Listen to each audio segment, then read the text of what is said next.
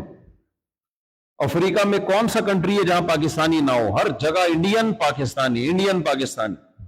اور یہاں گجراتی اتنے ہیں کہ جو مل رہا ہے گجراتی. میں نے کہا بھائی گجرات میں بھی کوئی گجراتی باقی رہ گیا ہے؟ یہ سارے ادھر ہی آ گئے، یہ سارے ادھر ہی آ گئے ہو.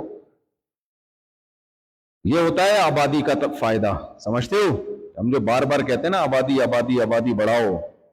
دنیا میں جس کی آبادی بڑھتی ہے، کلچر اور مذہب اسی کا پھیلتا ہے. خوب سمجھ لو، دنیا میں جس کی آبادی بڑھتی ہے، کلچر بھی اسی کا اور مذہب بھی اسی کا پھیلتا ہے. اور جس قوم کی آبادی گھٹنا شروع ہوئی نا، اس کا بیڑا غرق، وہ اپنی موت مر جاتی ہے. وہ قوم وہ اپنی موت خود ہی مر جاتی ہے. اب غیر مسلموں کو اپنے کلچر کی حفاظت کرنی نہیں ہے. وہ کہتے ہیں کیا ہو گیا، ہم کم ہو گئے تو کیا ہو گیا. ان کے لحاظ سے یہ ٹھیک ہے سوچ، ان کی سوچ کیا ہے، ٹھیک ہے، لیکن ہمارے لیے ٹھیک نہیں ہے. کیوں بھائی؟ ہم تو پیغمبروں کی دعوت کے امین ہیں. اللہ نے سب سے آخر میں محمد صلی اللہ علیہ وسلم کو بھیجا ہے. آپ کے بعد کوئی پیغمبر نہیں آئے گا. اب اسلام کو دنیا میں بچانا کس کی ذمہ داری ہے؟ ہماری ذمہ داری ہے. تو ہم نسل کیسے روکیں گے بھائی؟ ہم تو گنہگار ہوں گے، کیونکہ ہمارا کلچر ہمارا نہیں ہے. ہم اگر نماز پڑھتے ہیں، یہ ہمارا کلچر ہے، تو کیا ہمارا ہے یہ؟ بولو. یہ تو اللہ نے ہمیں حکم دیا نماز پڑھنے کا. ہم اگر طہارت اختیار کرتے ہیں تو یہ ہمارا کلچر ہے. بولتے کیوں نہیں؟ یہ بھائی اللہ کے رسول نے ہمیں حکم دیا ہے، اس لیے کلچر تو ہے، لیکن یہ اسلام کی وجہ سے ہے. ہماری عورتیں اگر پردہ کرتی ہیں تو یہ ہمارا کلچر ہے. ہمارے ایک شاگرد ہیں کے پی کے، دیکھو یہ کے پی کے لوگ بھی بیٹھے ہوئے ہیں یہاں پہ. ہر صوبے کا بندہ انڈیا پاکستان سے پوری دنیا میں پہنچا ہوا ہے. کوئی بنیر سے آیا ہوا ہے، کوئی ثوابی سے آئے ہوئے ہیں ماشاءاللہ. اور مدارس اتنے بنائے ماشاءاللہ، دیکھ کے ایمان خوش تازہ ہوتا ہے یار. پوری دنیا میں دینی مدرسے پھیلا دیے. ہمارے ہاں نا پاکستان میں ایک طبقہ سیکولر لبرل لوگوں کا ہے اور ایک طبقہ مذہبی اسکالر کا ہے. جو سیکولر لبرل لوگ ہیں وہ تو مذہبی کو برا صبح و شام کہتے ہیں. ایک طبقہ مارکیٹ میں ایسا آیا ہے جو ہے تو مذہبی، لیکن اس کا کام ہے صبح و شام علماء کو برا بلا کہنا، مدرسوں کو برا بلا کہنا. وہ طبقہ بات تو قرآن و سنت کا لیبل لگا کے کرتا ہے، مگر اس کا کام ہے مدرسے برے، مولوی برے، مدرسے ایسے، مولوی ایسے، مدرسے ایسے، مولوی ایسے. وہ اسلام کو تو برا براہ راست کہہ نہیں سکتے، تو کس کو برا کہتے ہیں؟ مدرسوں کو اور مولویوں کو. تو ایسے لوگوں سے میں کہتا ہوں کبھی خوشبو لگا کے ہمارے ساتھ آؤ اور دنیا کا سفر کرو اپنے خرچے پہ. ایسا نہ ہو میرے پاس فون آئے کہ میں جا رہا ہوں ٹکٹ کرا دو. کبھی آپ خوشبو لگا کے ہمارے ساتھ آؤ، دنیا کا سفر کرو، افریقہ کے جنگلوں میں چلو، امریکہ کینیڈا جاؤ، جاپان جاؤ. تمہیں پتا چلے گا کہ انڈیا اور پاکستان میں علماء نے، پوری دنیا میں مولویوں نے کتنا دین کا کام کیا ہے، کتنا کام کیا ہے. ان جنگلوں کو نہیں چھوڑا. کیسے کیسے گاؤں دیہاتوں کے لوگوں پہ جنگلوں میں جا کے محنت کی ہے. باقی جو فراڈی مدرسہ ہو تو بھائی وہ تو ہم ویسے ہی اس کے خلاف ہیں. ابھی میرا ایک کلپ چل رہا ہے، نیچے مولاناؤں نے گالیاں دی ہوئی ہیں مجھے کہ بزنس کرنے کا بہترین طریقہ بتایا ہے میں نے اس میں. آپ لوگ بھی سیکھ لو, بہترین طریقہ ہے. اگر کوئی بے روزگار ہے نا, ایک طریقہ, دو طریقے ہیں, دو طریقے. تو ایسا بہترین طریقہ ہے بزنس کا کہ اس سے دے دنا دن نوٹ چھاپو گے نہیں, نوٹ چھاپنے کی مشین بن جاؤ گے آپ. IMF والے آپ سے قرضہ لیں گے. دو طریقے ہیں. وہ ایک طریقہ تو چار دیواری کھڑی کرو, یتیم بچے لے آؤ کہیں سے ادھار, اور وہ یتیم ہونا بھی ضروری نہیں ہے, دیکھنے میں یتیم لگے. یہ بھی دھندا ہے پاکستان میں, انڈیا میں بھی ہوگا یقیناً. پاکستان میں دولت کمانے کا بہترین طریقہ ہے چار دیواری کھڑی کرو. بلکہ چار دیواری بھی نہیں کھڑی کرو یار, وہ بھی کسی سے پیسے لو. بولے یتیم بچے, ان کا کوئی ٹھکانہ نہیں ہے. کون تحقیق کرتا ہے یتیم ہے بھی کہ نہیں ہے؟ کہیں سے ادھار لیے ہوئے ہیں, ہو سکتا ہے اپنے ہی بچے ان کو یتیم بنا کے پیش کر رہا ہو. تو لوگ پھر دے دنا دن پیسہ دیتے ہیں, اور جو مدرسے کا معتمم نوٹ چھاپنے کی مشین بنتا ہے, پھر 4 شادیاں بھی کرتا ہے, پھر ہمیں آ کے بتا رہا ہوتا ہے میری 4 بیویاں, اتنا پیسہ اتنا پیسہ. ایک یہ طریقہ ہے. تو اس پہ لوگ مجھے کہتے ہیں دیکھو مدرسوں کے خلاف. میرے بھائی, ہم مدرسوں کے کیسے خلاف ہو گئے؟ ہم تو خود مدرسے کی پیداوار ہیں. ہم تو یہ عوام کو بتانا چاہتے ہیں کہ جہاں صحیح مدرسے ہیں وہاں 2 نمبر بھی ہیں. تو آپ فرق کرو بھائی. جو ریلائبل علماء ہیں, صحیح باقاعدہ دینی اداروں سے فارغ ہیں, بڑے اداروں کی نگرانی میں چل رہے ہیں, ان پہ اعتماد کرو. بنوری ٹاؤن بڑا ادارہ ہے, بنوریا بڑا ادارہ ہے, دارالعلوم کرنگی بڑا ادارہ ہے, جامعۃ الرشید بڑا ادارہ ہے. تو بڑے ادارے جو ہوتے ہیں نا, ان کی کسٹڈی میں جو ادارے چل رہے ہوتے ہیں وہ ان کی نگرانی ہوتی ہے. لیکن ہمارے ہاں عوام یہ دیکھتی نہیں ہے. بس عوام کیا کرتی ہے, کوئی بھی اٹھا اور کہیں سے ادھار یتیم لے کے کچھ چلا دیا تو وہ دے مار 4.5, بکرے بھی آنا شروع اور پیسہ بھی آنا شروع, وہ اتنا کروڑ پتی بن جاتا ہے. تو ان مدرسوں کے ہم خلاف ہیں. ورنہ مدرسے کے ہم کیسے خلاف ہو سکتے ہیں بھائی؟ ہم تو خود مدرسے سے, اگر مدرسہ نہ ہوتا آج میں یہاں تھوڑی بیٹھا ہوتا آپ کے سامنے. میں تو جاب کر رہا ہوتا, کہیں جاب کر رہا ہوتا, باس سے چھٹی مانگ رہا ہوتا, چھٹی دے دو بھائی ہمیں جانا ہے گھر. 4 بار تو سوال ہی پیدا نہیں ہوتا. 4 شادیاں ہوتی ہیں, ایک ہوتی, ایک بچہ ہوتا, 2 بچے ہوتے. اس پہ خوش ہوتا کہ میں ملک پہ بوجھ نہیں ہوں, میں نے صرف 2 بچے پیدا کیے, ملک پہ بوجھ نہیں ہوں. نظریات بھی غلط ہوتے, کانسیپٹ بھی غلط ہوتے. یہ تو مدرسے کا احسان ہے بھائی. اللہ نے ہم جیسے نالائقوں کو مدرسوں میں لا کے کچھ ٹوٹی پھوٹی دین کی خدمت کی اللہ نے ہمیں توفیق عطا فرما دی.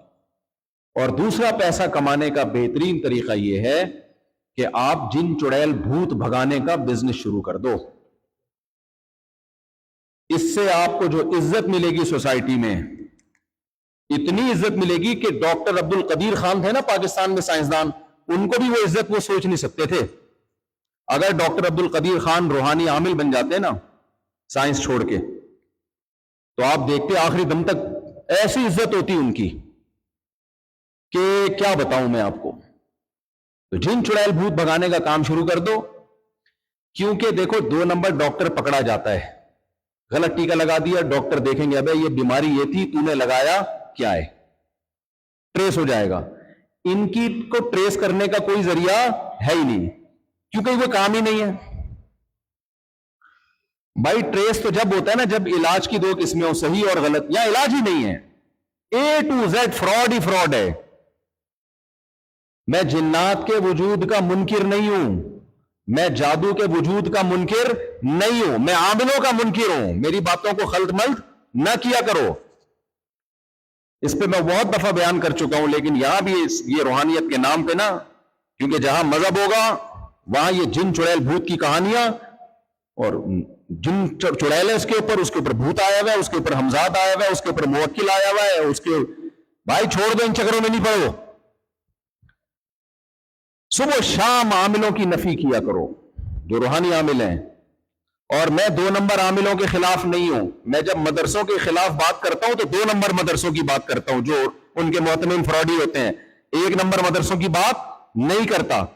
ظاہرہ کر بھی نہیں سکتا, دینی مدارس اتنی اسلام کی خدمت کر رہے ہیں. لیکن جب میں عاملوں کے خلاف بولتا ہوں تو پھر 2 نمبر عاملوں کے نہیں بلکہ 1 نمبر عاملوں کے خلاف. 2 نمبر کے تو سبھی خلاف ہیں. اچھا خیر, ہم اپنا کیا قصہ لے کے بیٹھ گئے بھائی. آپ لوگ بولو گے مجھ سے ہم کیا سننے آئے تھے, آپ نے کیا سنانا شروع کر دیا. یہ بھی ضروری تھا آپ کے لیے سننا. تو جو بھی اسکالر ہیں، سیکولر لوگ ہیں یا مذہبی اسکالر ہیں جو علماء کے خلاف ہیں، خاص طور پہ سب سے زیادہ نزلہ بر صغیر کے علماء پہ گرایا جاتا ہے. کہتے ہیں یہ مولویوں نے یہ کر دیا، یہ مولویوں نے یہ کر دیا. تو خوشبو لگا کے آؤ کبھی ہمارے ساتھ، پوری دنیا میں سفر کرو، تمہیں پتہ چلے گا علماء نے کیا کچھ نہیں کیا، کتنے لوگوں کے اسلام بچایا انہوں نے، کتنے لوگوں میں دین کا علم پھیلایا ہے. اور فرقہ پرستی سے آزاد ہو کے، یہ سمجھو اچھی طرح، ہمارے ہاں علماء کو فرقہ پرست کہا جاتا ہے. یہی کہا ہے فرقہ پرست لوگ ہیں یہ. آج میں گیا ایک مدرسہ دیکھنے کے لیے، کیا نام تھا اس مدرسے کا؟ محمود میموریل، منگوچی میں ہے، بڑا مدرسہ. منگوچیاں ہماری والدہ پکایا کرتی تھی. کھنڈیاں اور منگوچیاں کھائی ہیں آپ نے کبھی؟ بھائی ہندوستانی کھانا ہے کھنڈیاں، بیسن سے بنتا ہے، اور ایک منگوچی وہ بھی بیسن سے بنتی ہے. تو جب انہوں نے بتایا نا منگوچی جانا ہے ہم نے، تو مجھے وہ کھانا یاد آ گیا، منگوچی. تو وہاں کیا ہے، مدرسہ ہمارے علماء نے بنایا، لیکن چونکہ یہاں پر عوام شافعی ہے تو پڑھا کیا رہے ہیں؟ فقہ شافعی. تو یہ فرقہ پرست ہو سکتے ہیں؟ فرقہ پرست آج ہوتا کیا ہے، میں صحیح ہوں باقی سارے غلط. ان کو لوگ کہتے ہیں امت میں اتحاد پیدا کر رہے ہیں. کمال کی بات نہیں ہے؟ یہ اتحاد پیدا ہو رہا ہے، یہ توڑ رہے ہو تم. ایک ڈاکٹر اٹھے اور کہے میں ہوں باقی سارے بے وقوف ہیں دنیا میں جتنے ڈاکٹر ہیں. اصل میں میڈیکل سائنس صرف میں نے پڑھی ہے اور میڈیکل سائنس صرف مجھے معلوم ہے، اور وہ یہ کہے کہ میں ڈاکٹروں میں اتحاد پیدا کر رہا ہوں. تو اتحاد پیدا ہوگا یا توڑ پیدا ہوگا؟ بولتے کیوں نہیں؟ توڑ پیدا ہوگا. بھائی تو ہی کیوں صحیح ہے، باقی سارے کیا گھاس کھا رہے ہیں، انہوں نے کالج میں نہیں پڑھا. تو اسی طرح میرے بھائی قرآن و سنت کو سمجھنے کے لیے بہت سارے مجتہدین پیدا ہوئے ہیں، اور وہ آج نہیں پہلے پیدا ہو چکے ہیں. ان میں مشہور مجتہدین جنہوں نے قرآن و سنت پہ بہت زیادہ کام کیا ہے اور پوری امت نے ان کو فالو کیا ہے، ان کو برحق سمجھا ہے، وہ کون ہے؟ نمبر 1 سب سے پہلے امام ابو حنیفہ رحمہ اللہ تعالی، جن کے بارے میں علامہ ابن حجر نے دعویٰ کیا کہ وہ تابعین میں سے تھے. نمبر 2 امام مالک رحمہ اللہ تعالی، جن کے بارے میں حدیث میں آتا ہے، اکثر علماء کہتے ہیں اس سے امام مالک مراد ہیں، کہ ان قریب مدینہ میں ایک ایسا عالم پیدا ہونے والا ہے کہ پوری دنیا سے لوگ علم حاصل کرنے کے لیے اس کی طرف کجاوے کسیں گے، اونٹوں کا سفر کر کے آئیں گے. اکثر علماء اس طرف گئے ہیں. اس سے مراد کون ہے بھائی؟ بولتے کیوں نہیں؟ امام مالک. تھوڑی آواز اس کی بڑھا دو تاکہ مجھے کم چیخنا پڑے، چیخنے کا کام یہ خود کرے گا. تو امام مالک رحمہ اللہ تعالی. تیسرے نمبر پہ امام شافعی، جو امام ابو حنیفہ کے شاگرد ہیں، قریشی ہیں، ہاشمی ہیں. چاروں اماموں میں امام شافعی کو یہ شرف حاصل ہے کہ آپ کا نسب نبی صلی اللہ علیہ وسلم کے نسب سے جا کے ملتا ہے، قریشی ہاشمی. اور علم میں کتاب الام، امام شافعی کی کتاب اٹھا کے دیکھو، آدمی حیران ہو جاتا ہے کہ علم کا سمندر. یہ آج کل کے جتنے اسکالر آ رہے ہیں نا بھائی، جو قرآن و سنت کے ریفرنس دے دے کے آپ کو کہہ رہے ہیں کہ بڑا علم ہے، یہ ان کی جوتیوں کے خاک کے برابر بھی بولو نہیں ہے. اور چوتھے نمبر پہ امام شافعی کے شاگرد امام احمد ابن حنبل، جو امام بخاری کے استاد ہیں. یہ 4 فقہا گزرے ہیں جن پر 99.9% امت نے اعتماد کیا اور انہی کو فالو کیا ہے. انہی کا فقہ پوری دنیا میں رائج رہا ہے. اب آپ کوئی نئی چیز مارکیٹ میں لے کر آؤ گے اتحاد کے نام پہ، تو اتحاد پیدا نہیں ہوگا بھائی صاحب. اس سے کیا ہوگا؟ توڑ پیدا ہوگا. ہر آدمی قرآن اور سنت کا لیبل لگا کے میں ریفرنس کے ساتھ بات کرتا ہوں، میری بات کو فالو کرو. وہ بھی ریفرنس کے ساتھ بات کرتا ہے، اس کی بات آپ کی بات سے مختلف. تیسرا آئے گا اس کی بات آپ دونوں کی بات سے مختلف. چوتھا آئے گا اس کی بات آپ تینوں کی بات سے مختلف. اس سے تو بھائی امت بوکھلاہٹ کا شکار ہوگی، بوکھلاہٹ کا شکار ہوگی. ایک طلاق کے مسئلوں میں اتنا اختلاف، نماز میں اتنا اختلاف. بھائی جب چاروں کی ایک ریسرچ ہے اور پوری امت نے اس کو قبول کر لیا، تو انہی میں سے کسی ایک کو فالو کرو اور دوسرے کو برا بولو مت سمجھو. سعودی عرب کے ایک سلفی عالم ہیں, بڑے معتدل. ان سے کسی نے پوچھا کہ میں ایک ایسے کنٹری میں رہتا ہوں جہاں فقہ مالکی ہے, تو میں ان کو کس بات پہ فتویٰ دوں؟ انہوں نے کہا کہ جس ملک میں جو فقہ رائج ہو اس کے خلاف لوگوں کو چلانے کی کوشش مت کرو, اور لوگوں کے ذہنوں میں تشویش پیدا مت کرو. اختلاف پیدا ہوگا, تشویش ہوگی. تو یہ وہ طریقہ ہے جس سے امت فرقہ واریت سے بچے گی. سمجھتے ہو کہ نہیں سمجھتے ہو؟ ہاں, ایک کام کرنا ہے آپ نے, یہ میرا موضوع نہیں ہے لیکن بیچ بیچ میں اہم باتیں آ رہی ہیں نا, یہ ضروری ہیں, ورنہ کوئی نیا آئے گا آپ کو بولے گا اس طرح نماز نہیں, اس طرح پڑھو, اس طرح وہ یہ ریفرنس اور یہ حوالے اور وہ حوالے سب کے پاس ہوتے ہیں بھائی.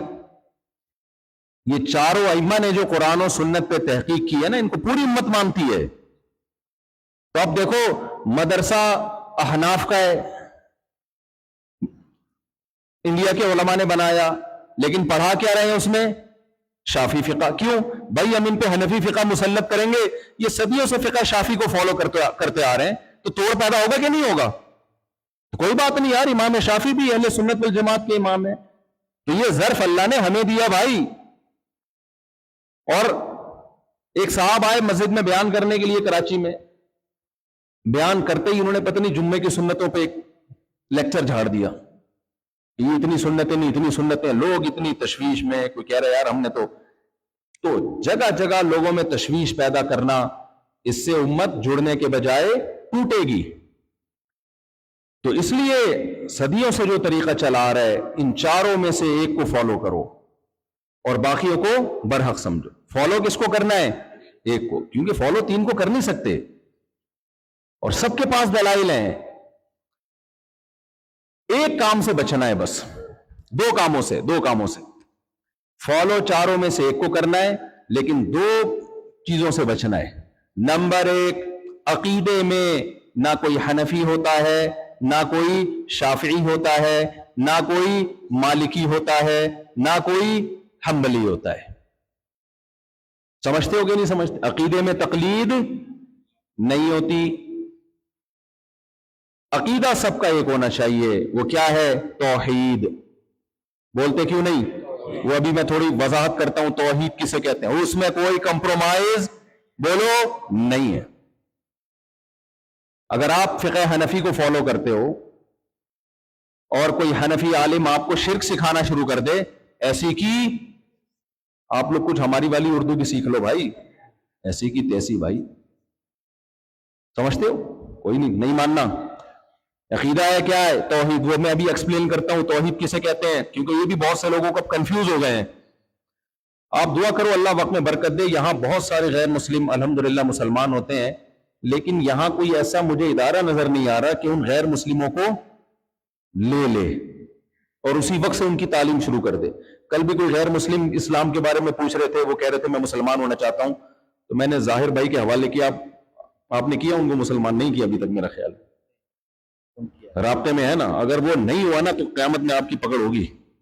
ہاں, وہ بیچارہ خود آیا تھا کل کہ مجھے اسلام سکھاؤ, یہیں کے مقامی افریقہ کے, کیونکہ وہ دیکھتے ہیں نا نماز پڑھتے ہوئے ہماری خواتین کو دیکھتے ہیں انہوں نے کیسا پردہ کیا ہے. اسلام میں اتنی اٹریکشن ہے کہ غیر مسلم کو اسلام کے قریب لانے کے لیے تبلیغ کی ضرورت ہے ہی نہیں, وہ خود ہی آئے گا.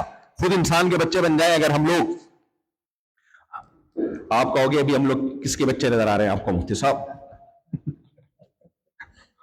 پورے انسان کے بچے بن جائیں تو اسلام میں اتنی اٹریکشن ہے, کیونکہ غیر مسلم بیچارہ بوکھلاہٹ کا شکار ہے. یہ کوئی زندگی تھوڑی ہے کہ کوئی مقصد ہی نہیں ہے.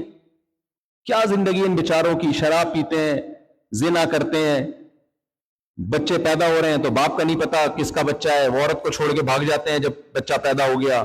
تو بوکھلاہٹ والی زندگی ہے, کوئی محبتیں تھوڑی ہیں. یہاں ہم گجراتیوں کو دیکھ رہے ہیں ماشاءاللہ کیسے رہ رہے ہیں, ہر آدمی ایک دوسرے کا سالہ ہے. کیونکہ میں یہاں آیا کیونکہ خاندانی نظام مضبوط ہے نا. خاندانی نظام کیا ہے؟ مضبوط ہے. غیر مسلموں میں ہے ہی نہیں ہے. ہر آدمی ایک دوسرے کا سالہ ہے. یہاں پہ میں آیا, انہوں نے کہا بھائی اس کے سامنے دوسری شادی کی بات نہیں کرنا, یہ اس کا سالہ بیٹھا ہوا ہے. مجھے ہی بتایا گیا. یہاں سہیل بھائی ہے نا, تو ان کے بہنوئی وہ مجھ سے بیٹھے, 2 شادیوں کی بات شروع, مجھے فوراً کہا یہ سہیل بھائی ان کے سالے ہیں, ان کے سامنے بات نہیں کرنا. تو میں نے کہا اچھا پھر ایک ہی حل ہے, سہیل بھائی کی بھی کرا دو, کیا خیال ہے؟ یہاں ہر آدمی ایک دوسرے کا سالہ ہے, سب رشتہ داروں میں شادیاں ہوئی ہیں. تو میں نے کہا تم تو کر ہی نہیں سکتے دوسری, تم لوگ تو کر ہی نہیں سکتے, کیونکہ سب ایک دوسرے کے سالے ہیں, سب نے ایک دوسرے کو کنٹرول کیا ہوا ہے. یا تو سب اکٹھی شروع کریں بس, پھر کون روکے گا کسی کو؟ تو رشتہ داریاں ختم غیر مسلموں میں بھائی.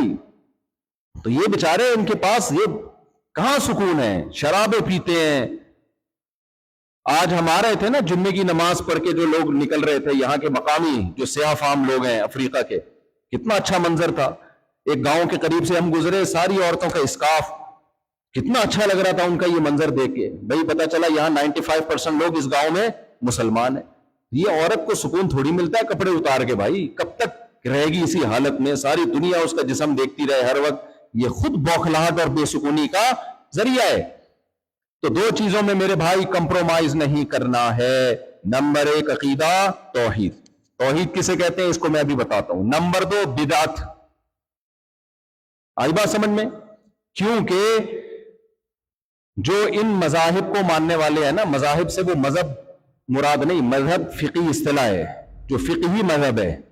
بعض لوگ کہتے ہیں ہمارا مذہب تو اسلام ہے. بھائی فقہی مذہب کی بات ہو رہی ہے, ہم سب کا مذہب تو اسلام ہی ہے, لیکن اسلام میں جو فقہی مذہب ہیں, تو یہ اصطلاح ہے, آپ علماء سے جا کے پوچھ لیں, وہ آپ کو سمجھا دیں گے. تو جو لوگ ان ائمہ کے متبعین ہیں نا, امام حنیفہ کے, یا امام مالک کے, امام احمد بن حنبل کے, یا امام شافعی کے, ان میں ایک فالٹ ہے, ان میں اکثریت میں ایک فالٹ ہے, اور یہ گراؤنڈ ریئلٹی ہے. ان میں بہت سے لوگ, بلکہ اگر یوں کہا جائے اکثریت بدعتی ہوتی ہے. علماء ناراض ہوں گے, میں پیشگی معذرت چاہتا ہوں. تو یہ غلط نہیں ہے. سمجھتے ہو کہ نہیں سمجھتے؟ ایک میرا بیان گیا تھا کہ جو اہل حدیث ہیں, سلفی لوگ ہیں, جو ان مذاہب میں سے کسی ایک کو فالو نہیں کرتے, ان میں خوبی ہے بدعتی نہیں ہوتے وہ. اور ان مذاہب کو جو فالو کرتے ہیں ان میں ایک خامی ہے, ان میں اکثر کیا ہوتے ہیں؟ بدعتی. تو بہت سے علماء نے میرے خلاف بہت بولا کہ یہ دیکھو اہل حدیثوں کی تعریف کر رہا ہے. بھائی آپ اپنے اندر ایک خامی کو دور کر لو, بدعتیں چھوڑ دو. کیونکہ بدعت کرتے بھی ہیں, اور وہ بدعت پھر ابو حنیفہ کے کھاتے میں بھی ڈالتے ہیں رحمہ اللہ. شافی لوگ بدعت کرتے ہیں, اور وہ بدعت کس کے کھاتے میں ڈالتے ہیں؟ بولو, امام شافی کے کھاتے میں. حنبلی لوگ بدعتیں کرتے ہیں, اور وہ بدعت کس کے کھاتے میں ڈالتے ہیں؟ امام احمد بن حنبل کے کھاتے میں. مالکی لوگ بدعت کرتے ہیں, اور کس کے کھاتے میں ڈالتے ہیں؟ امام مالک کے. میں تو دنیا میں گیا ہوں, ترکی میں ایسی ایسی بدعتیں دیکھی ہیں, الامان والحفیظ. جب ان سے کہا جاتا ہے یہ کیا ہے, تو کہتے ہیں ہم حنفی ہیں. ابے بھائی حنفی ہو تو امام حنیفہ نے کب ان بدعتوں کا کہا ہے؟ امام حنیفہ تو وہی بات کریں گے نا جو قرآن و سنت کی ہوگی بات. تو 2 چیزوں سے اپنے آپ کو بچانا ہے. جو چیز قرآن و سنت سے ثابت نہیں ہے اس کو فالو, بولو, نہیں کرنا. اور عقیدے میں کیا اختیار کرنا ہے؟ توحید. اب کون سی چیزیں قرآن و سنت سے ثابت نہیں ہے؟ بہت ساری چیزیں. ربیع الاول میں ہم جو کچھ کرتے ہیں, بتاؤ صحابہ کے دور میں بھی ربیع الاول آتا تھا کہ نہیں آتا تھا؟ بولتے کیوں نہیں؟ آتا تھا. آپ مجھے ایک بات بتاؤ, نبی صلی اللہ علیہ وسلم نے ارشاد فرمایا کہ اس امت میں 73 فرقے ہوں گے, 72 کے 72 جہنم میں, صرف ایک جنت میں. یہ سنی ہے نا آپ لوگوں نے حدیث. اب صحابہ نے پوچھا یا رسول اللہ وہ جو ایک جنتی ہے وہ کون سا ہوگا؟ تو آپ صلی اللہ علیہ وسلم اگر اس فرقے کا نام بتا دیتے کہ وہ فرقہ ہوگا دیوبندی فار ایگزامپل, تو ساری دنیا کے سارے مسلمان اپنے نام کے ساتھ کیا لکھتے؟ سب شناختی کارڈ چینج کر دیتے. غفار بھائی دیوبندی, وسیم دیوبندی, مفتی طارق مسعود دیوبندی, جناب محترم الیاس قادری دیوبندی.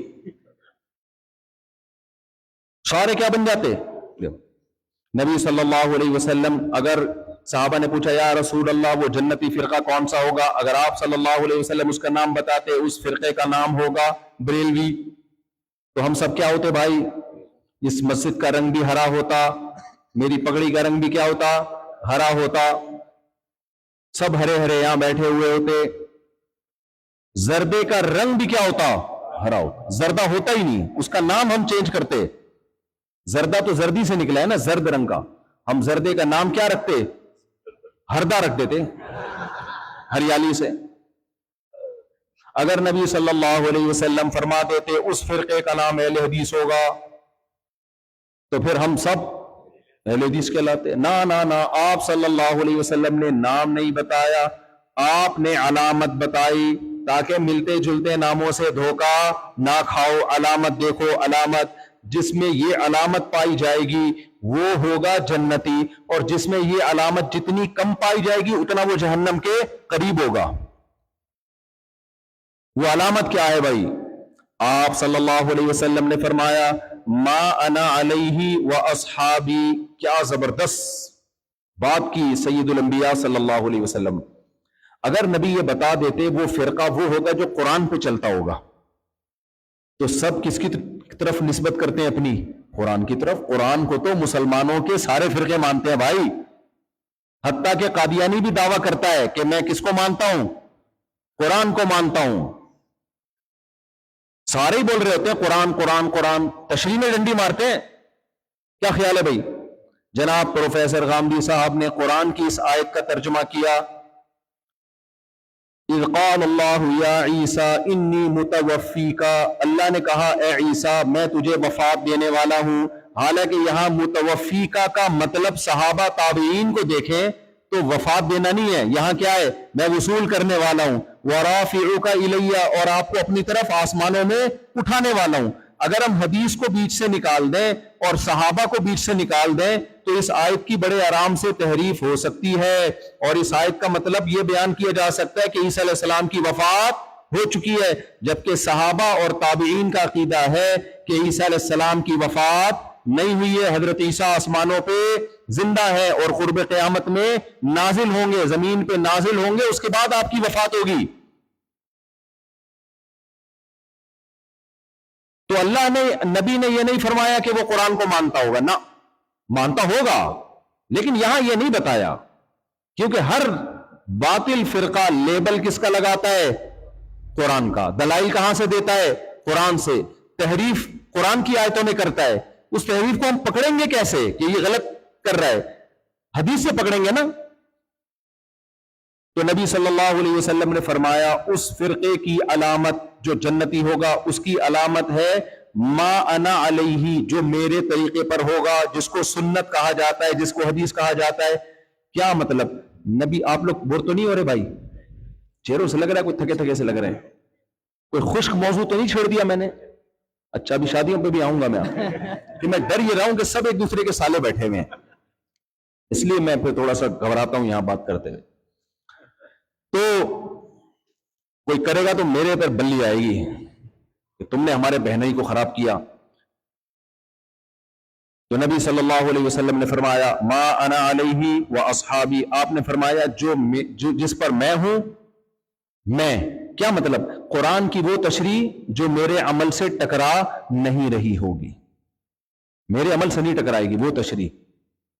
نبی صلی اللہ علیہ وسلم نے فرمایا لَيُوشِكَنَّ أَن يَنزِلَ فِيكُمُ ابْنُ مَرْيَمَ حَكَمًا وَعَدْلًا فَيَكْسِرُ الصَّلِيبَ وَيَقْتُلُ الْخِنزِيرَ وَيَضَعُ الْجِزْيَةَ. تم پہ ضرور بالضرور, بخاری مسلم کی حدیث, کہ تم پہ ضرور بالضرور عیسیٰ ابن مریم قرب قیامت میں نازل ہوں گے اور خنزیر کو قتل کر دیں گے, صلیب کو ختم.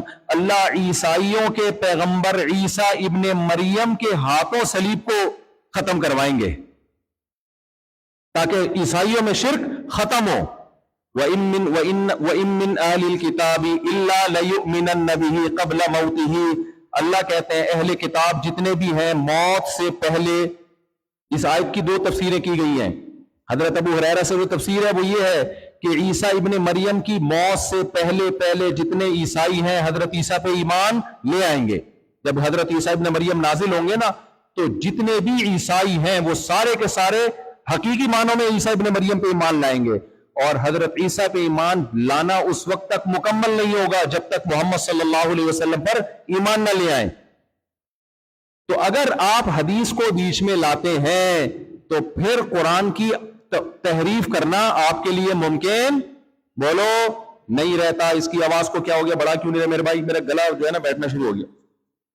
جی یہ نکال دوں, اچھا کیا یار, مجھے چیخنا بہت پڑ رہا ہے اس میں.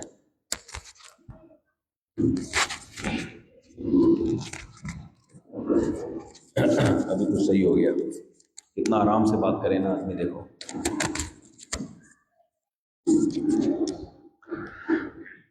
اب میں آرام سے بات کروں گا, ٹھیک ہے. تو پہلی بات کیا ہوئی, قرآن کے ساتھ کس کو لاحق کیا جائے گا, حدیث کو. قرآن کی ایسی تشریح کرنا جو حدیث سے میچ نہیں کرتی, وہ تشریح شریعت میں معتبر نہیں ہے. اب بہت سے لوگ قرآن کی آیت پڑھتے ہیں, فَبِذَلِكَ فَلْيَفْرَحُوا, بھئی اس قرآن کی وجہ سے تم خوش ہو جاؤ, نبی کی وجہ سے تم خوش ہو جاؤ. تو کہتے ہیں دیکھو ہم خاص دنوں میں ربیع الاول منائیں گے, ہم یہ کریں گے, ہم جو بھی کرنا ہوتا ہے وہ کرتے ہیں, اب ہمیں کیا کہ قرآن کہہ رہے ہیں خوش ہو جاؤ. بھائی اگر قرآن کے ایک مطلب یہ ہوتا تو نبی کرتے نا, کیا خیال ہے, نبی عمل کرتے کہ نہیں کرتے؟ یہ آپ قرآن کی ایسی تشریح کیوں کر رہے ہیں جو نبی نے جس پر عمل نہیں کیا؟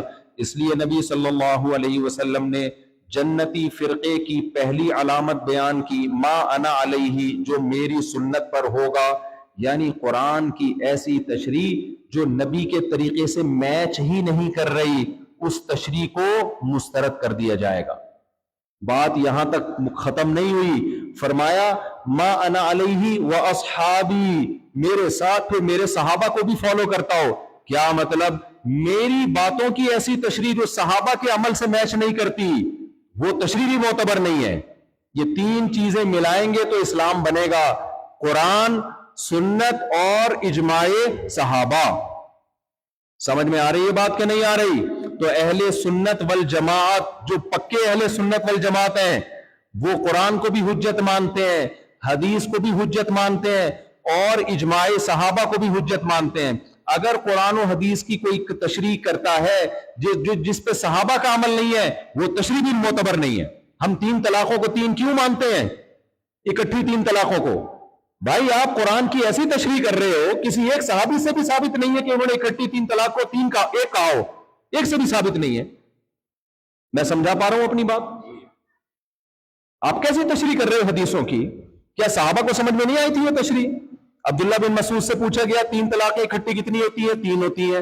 عبداللہ بن عباس سے پوچھا گیا اکٹھی 3 طلاقیں کتنی ہوتی ہیں؟ 3 ہوتی ہیں. ابو ہریرہ سے پوچھا گیا اکٹھی 3 طلاقیں کتنی؟ 3 ہوتی ہیں. حضرت علی کی طرف کسی نے نسبت کر دی, وہ 3 طلاق کو ایک مانتے ہیں. حضرت علی کو پتا چلا, شدید غصے کا اظہار کیا, اور پھر یہ ساری روایتیں میں نے اپنی کتاب میں ذکر کی ہیں, طلاق ثلاث پر میرے ایک رسالہ ہے اور ویڈیو بیان بھی موجود ہے. تو حضرت علی نے اکٹھی 3 طلاقوں کو کتنا کہا, بولو 3. حضرت عثمان نے اکٹھی 3 طلاقوں کو کتنا کہا, 3 کا. اور بہت سارے صحابہ ہیں, کوئی ایک بھی نہیں ملتا بھائی ہمیں جنہوں نے اکٹھی کوئی 3 طلاقیں دے کے آیا ہو اور بولا کہ ایک ہوئی ہے. میں سمجھا پا رہا ہوں کہ نہیں سمجھا پا رہا اپنی بات؟ تو اسی وجہ سے چاروں امام چونکہ قرآن کو, حدیث کو اور صحابہ کو حجت مانتے ہیں, لہذا چاروں اماموں کا متفقہ فتویٰ ہے کہ رخصتی کے بعد کسی نے 3 طلاقیں اکٹھی دے دی تو کتنی ہوں گی؟ 3 ہوں گی, ایک نہیں ہوگی وہ. تو قرآن, حدیث اور جس کو میں ملانا ہے ساتھ میں, بولو, بولتے کیوں نہیں؟ صحابہ کو. تو بدعت مارکیٹ سے شارٹ ہو گئی کہ نہیں ہو گئی؟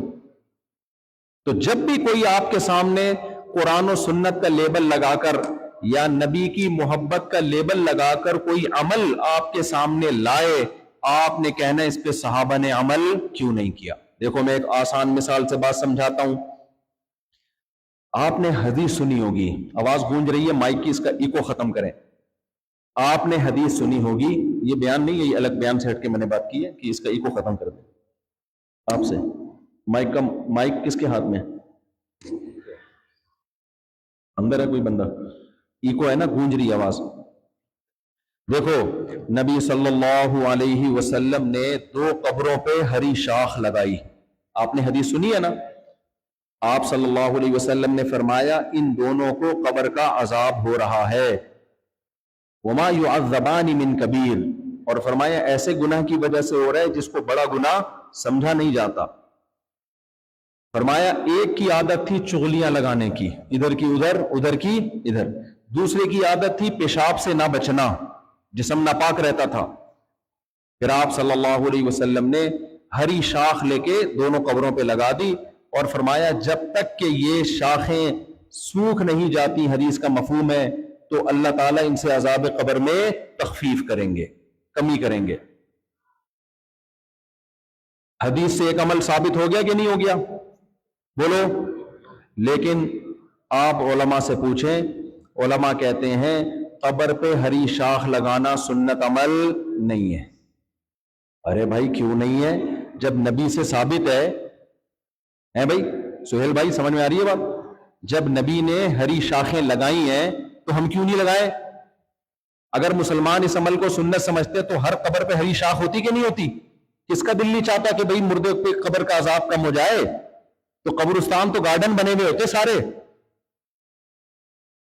کیوں سنت نہیں ہے؟ اس لیے کہ نبی کے بعد صحابہ نے یہ عمل نہیں کیا.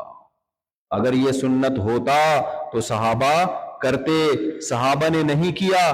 یہ اس کی علامت ہے، یہ نبی کی خاصیت تھی، یہ نبی کے ساتھ خاص تھا.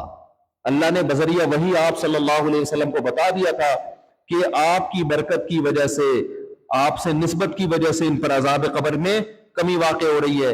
اگر یہ عمل سنت ہوتا تو صحابہ کرام ہری شاخیں لگاتے، پھر ہم بھی لگاتے. صحابہ نے نہیں لگائی لہذا ہم بھی نہیں لگائیں. اب سمجھ میں آیا؟ ما انا علیہ و اصحابی کا مطلب، یہ عربی کے الفاظ یاد کر لو آپ لوگ. ما انا علیہ و اصحابی. وہی والا مائک زیادہ صحیح تھا، آواز اس میں گونج رہی ہے. تو بھائی وہی والا دے دو. مسجدوں میں نا مائکوں کے بڑے مسائل ہیں بھائی، مائک کے اتنے مسائل ہیں مسجدوں میں. اب کچھ صحیح ہوا ہے تھوڑا سا، بڑے مسائل ہیں مائکوں کے. مسجد میں بیان ہوتا ہے لیکن مائک ٹھیک نہیں ہوتا. مجھے اپنی ہی آواز سمجھ میں نہیں آ رہی ہوتی تو بڑی پرابلم ہوتی ہے. تو کیا کام کرنا ہے؟ نمبر 1 بدعت کے کبھی قریب بولو نہیں جانا. دوسرا توحید پہ کوئی کمپرومائز نہیں ہے. توحید کسے کہتے ہیں اس کو سمجھیں. توحید کی بڑی لمبی چوڑی ڈیفینیشن ہے، بہت ساری قسمیں ہیں. میں صرف وہ والی قسم بتاؤں گا جو مارکیٹ میں اویلیبل نہیں ہے. وہ شرک بتاؤں گا جو مسلمانوں کی مارکیٹ میں جو شرک چل رہا ہے. دیکھو آم کی 20 قسمیں ہیں. آج ہم آئے یہاں پر آموں کی اتنی قسمیں، یہ والا آم، یہ والا آم، یہ والا آم، یہ والا آم. آدمی الجھ کے رہ جاتا ہے کون سا کھائے کون سا چھوڑے. ناموں کو یاد کرنا ٹینشن ہے یا نہیں ہے؟ اب اگر مارکیٹ میں اتنے سارے آم نہ ہوتے، ایک قسم کا آم ہوتا تو مسئلہ ہمارے لیے آسان ہو جاتا. ہم کسی سے کہتے ہیں کہ آم خرید کے کھا لے بڑا اچھا ہوتا ہے، وہ کہتا ہے کون سا آم؟ ہم کہتے ہیں بھائی تو مارکیٹ میں جائے گا تیرے کو سلیمانی آم کے علاوہ کوئی آم ملے گا نہیں. تو بات آسان ہو جاتی نا. تو شرک کی اقسام ہے بہت ساری، لیکن جو مارکیٹ میں شرک چل رہا ہے میں وہ والے شرک کی ڈیفینیشن بیان کروں گا تاکہ آپ لوگ اس شرک سے بچنے کی کوشش کریں. اس سے بچ گئے تو باقی والے شرک مسلمانوں میں ہے نہیں. جو شرک مارکیٹ میں چل رہا ہے، دیکھو بتوں کے سامنے جھکنے والا شرک مارکیٹ میں ہے، مسلمانوں کی مارکیٹ میں ہے کیا؟ نہیں ہے. مسلمان کی مارکیٹ میں جو شرک اس وقت اویلیبل ہے بہت سستے داموں، وہ شرک ہے غیر اللہ کو مدد کے لیے پکارنا. سمجھتے ہو کہ نہیں سمجھتے؟ یا رسول اللہ مدد، یا غوث آدم مدد، یا علی مدد، یا غوث آدم مشکل کشا حاجت روا. یہ والا شرک مارکیٹ میں کیا چل رہا ہے؟ بولتے کیوں نہیں یار؟ آپ لوگ بہت چل رہا ہے تو بول دینا. میں جب سینٹینس نامکمل چھوڑوں تو آپ لوگ اس کو کمپلیٹ کر دیا کریں. اس شرک کو اچھی طرح سمجھو. دیکھو اسلام جس شرک کو دنیا سے مٹانے کے لیے آیا ہے نا، وہ سب سے زیادہ یہ والا شرک تھا.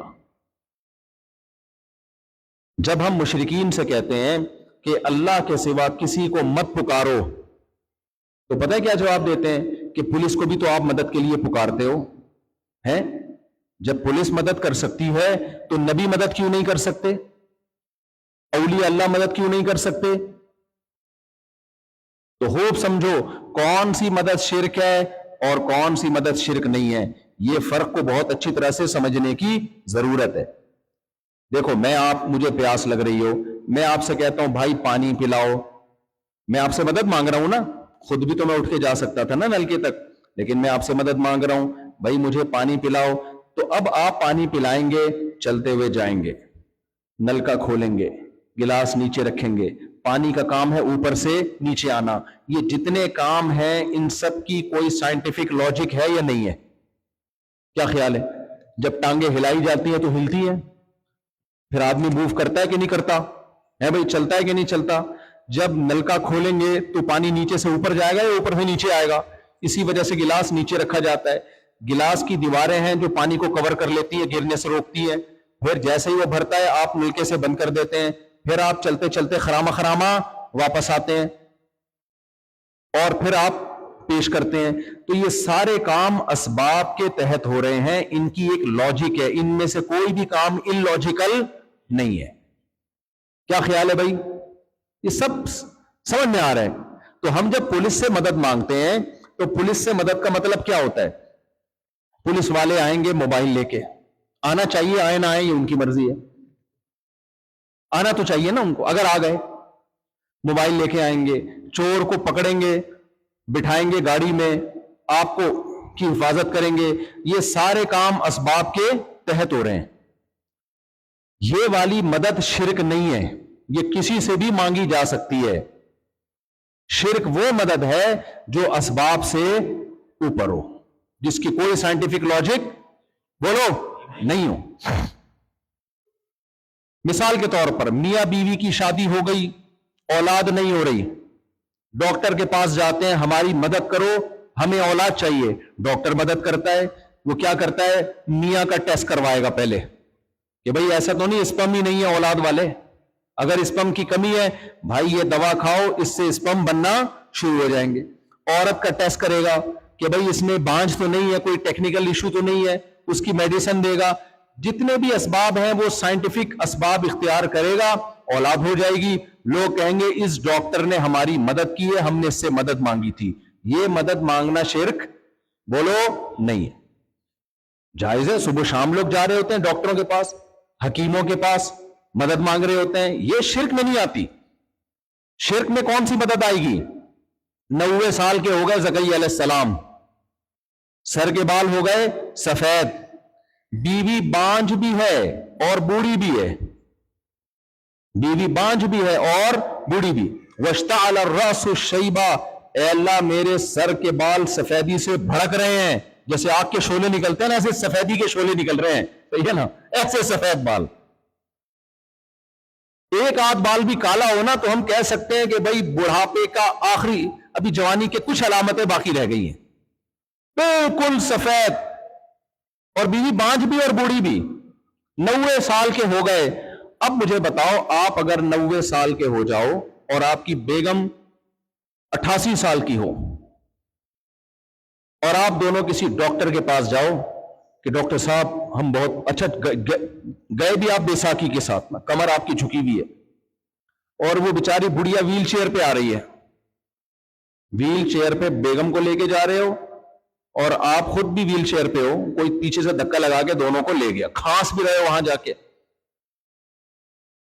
اب آپ ڈاکٹر صاحب سے کہہ رہے ہو ڈاکٹر صاحب شادی کو 57 سال ہو گئے ہیں، اب تک اولاد نہیں ہے، کائنڈلی کوئی ایسی میڈیسن دے دیں، ہمیں آپ سے مدد چاہیے۔ ڈاکٹر کیا کہے گا؟ بھائی آپ کو اولاد کی میڈیسن سے زیادہ دماغ کی میڈیسن کی ضرورت ہے، یہی کہے گا نا۔ آپ غلط جگہ آ گئے، آپ کو کسی نفسیاتی ہاسپٹل جانا چاہیے تھا، بڑھاپے سے آپ کا دماغ کیا ہو گیا ہے؟ کھسک گیا ہے۔ اب آپ جواب میں کہہ رہے ہیں زکریا علیہ السلام کے تو ہو گئی تھی، سورہ مریم میں ہے بھائی،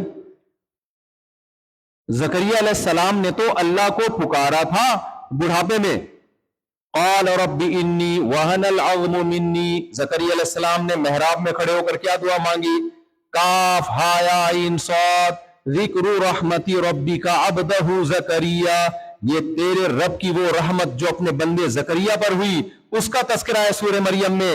اذ نادى ربه نداء خفيا. کتنا مزہ آتا ہے یہ آیتیں پڑھنے میں کہ اللہ کچھ کرنے میں سبب کا محتاج نہیں ہے. تو مسلمان کو ٹینشن کیسی بھائی؟ پھر اللہ کیوں یہ واقعات بتا رہا ہے کہ میں نے زکریا کو بغیر اتنے بڑھاپے میں اولاد دے دی اور میں نے عیسیٰ کو بغیر باپ کے پیدا کر دیا؟ یہ سب اللہ یہ بتا رہا ہے کہ مسلمان ٹینشن لیتا ہی نہیں ہے.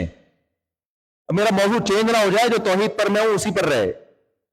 مسلمان تھوڑی ڈپریشن میں جاتا ہے، اس کو پتہ ہے اللہ ہے، وہ اسباب کے بغیر سب کچھ کر سکتا ہے. وہ آپ کے سالوں کے ہوتے ہوئے آپ کی دوسری، استغفر اللہ استغفر اللہ، ایک تو میرے ذہن میں مثالیں بہت، یعنی سالے ہوں گے پھر بھی آپ کی دوسری ہو جائے گی اگر وہ چاہے.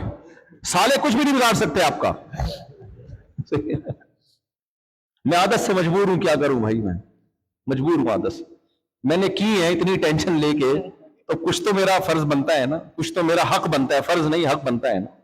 اچھا خیر، تو آپ ڈاکٹر کے پاس گئے.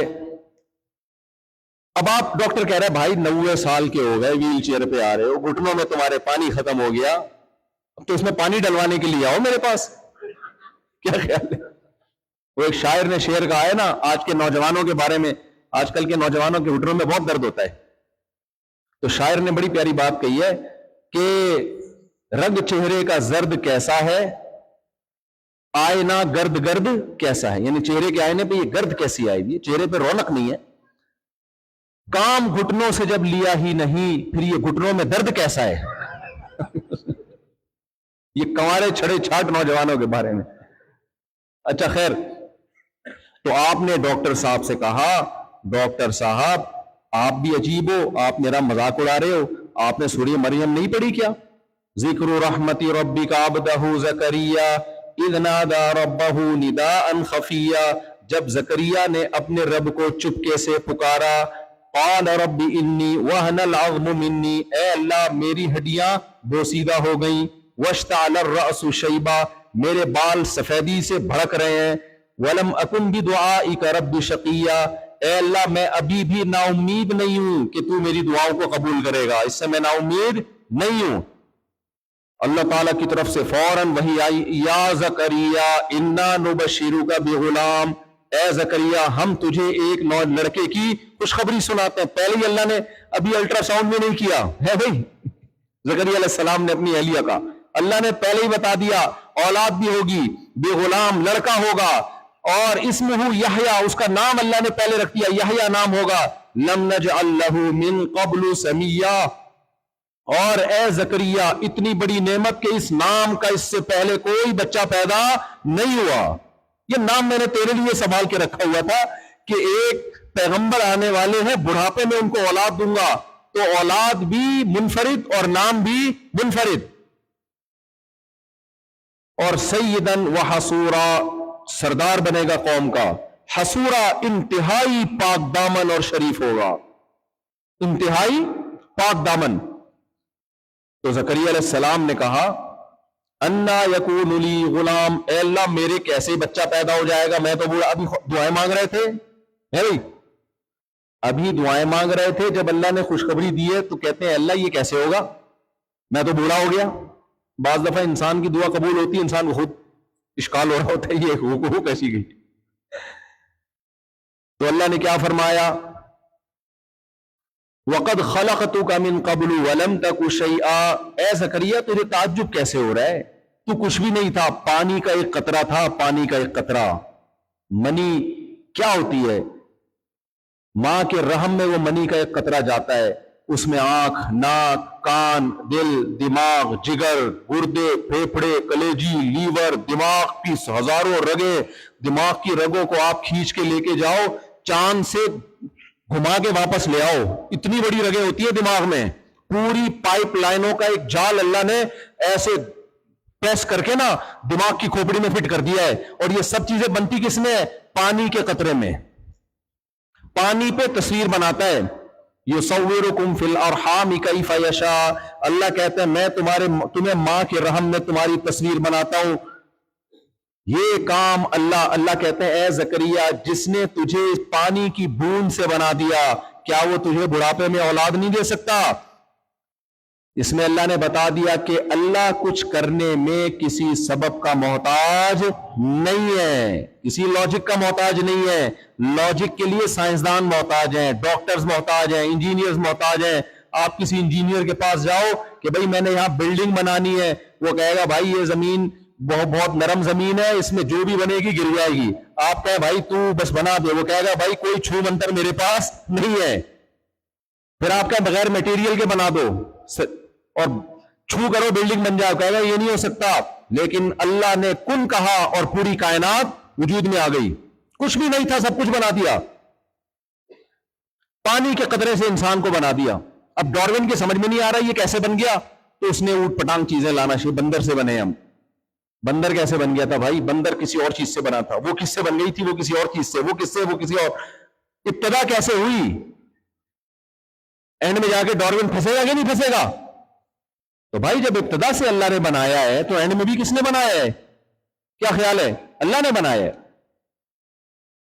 تو اب آپ ڈاکٹر کے سامنے تقریر کر رہے ہو، ڈاکٹر صاحب آپ کہہ رہے ہو میں بوڑھا ہو گیا، مجھے اولاد نہیں ہو سکتی. زکریا علیہ السلام نے تو اللہ کو پکارا تھا، اولاد ہو گئی تھی، میں آپ کو پکار رہا ہوں، آپ میرا مذاق اڑا رہے ہو. تو ڈاکٹر عقل مند ہوگا تو کیا کہے گا؟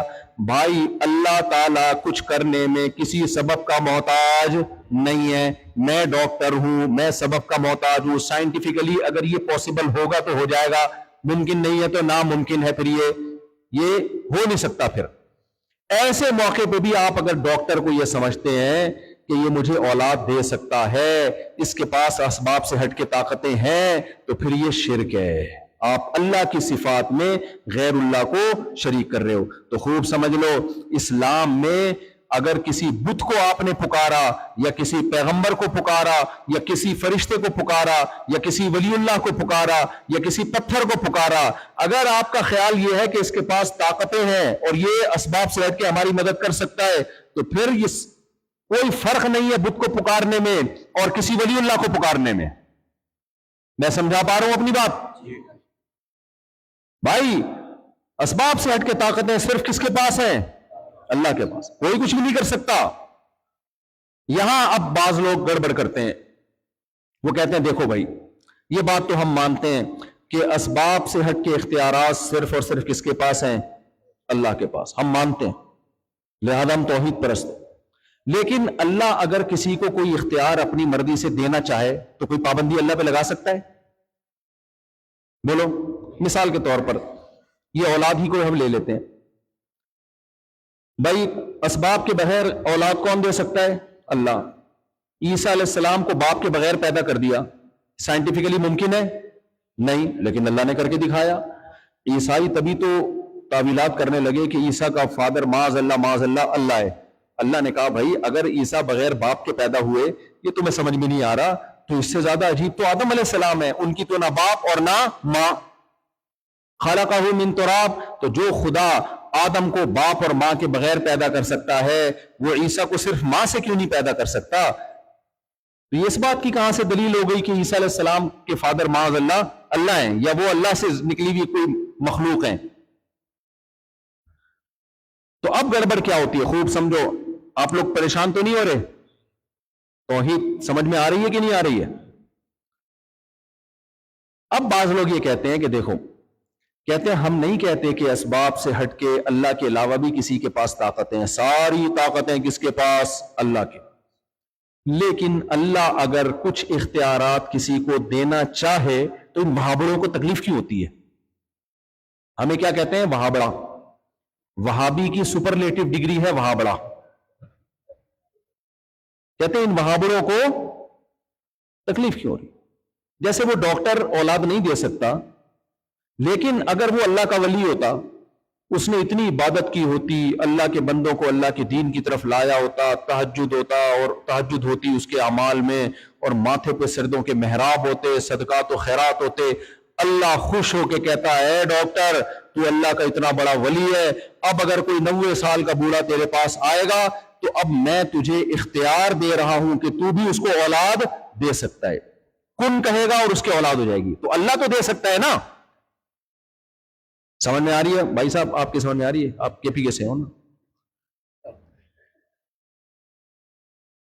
تو اللہ دے سکتا ہے. تو ہم نہیں کہتے کہ نبی کے پاس اختیارات خود سے ہیں، ذاتی نہیں ہے، عطائی ہیں، اللہ نے دے دیے. لہذا ہم اللہ کو بھی پکارتے ہیں، اور کبھی نبی سے محبت میں جوش آیا تو ہم نبی کو بھی پکارتے ہیں، یا رسول اللہ آپ ہماری مدد کریں، آپ ہماری بگڑی بنائیں، آپ ہماری کشتی پار لگائیں، آپ بے اولادوں کو اولاد دیں. تو ہمیں پتہ ہے، کہتے ہیں کہ نبی کے پاس اختیارات نہیں، لیکن اللہ نے دے دی ہیں اپنے نبی سے خوش ہو کے. سمجھ میں آ رہی ہے بات؟ خوب سمجھ لو. قرآن میں جس شرک کی نفی ہے نا، وہ یہی والا شرک ہے. مشرکین مکہ اس کے قائل نہیں تھے کہ ان بتوں کے پاس خود سے اختیارات ہیں.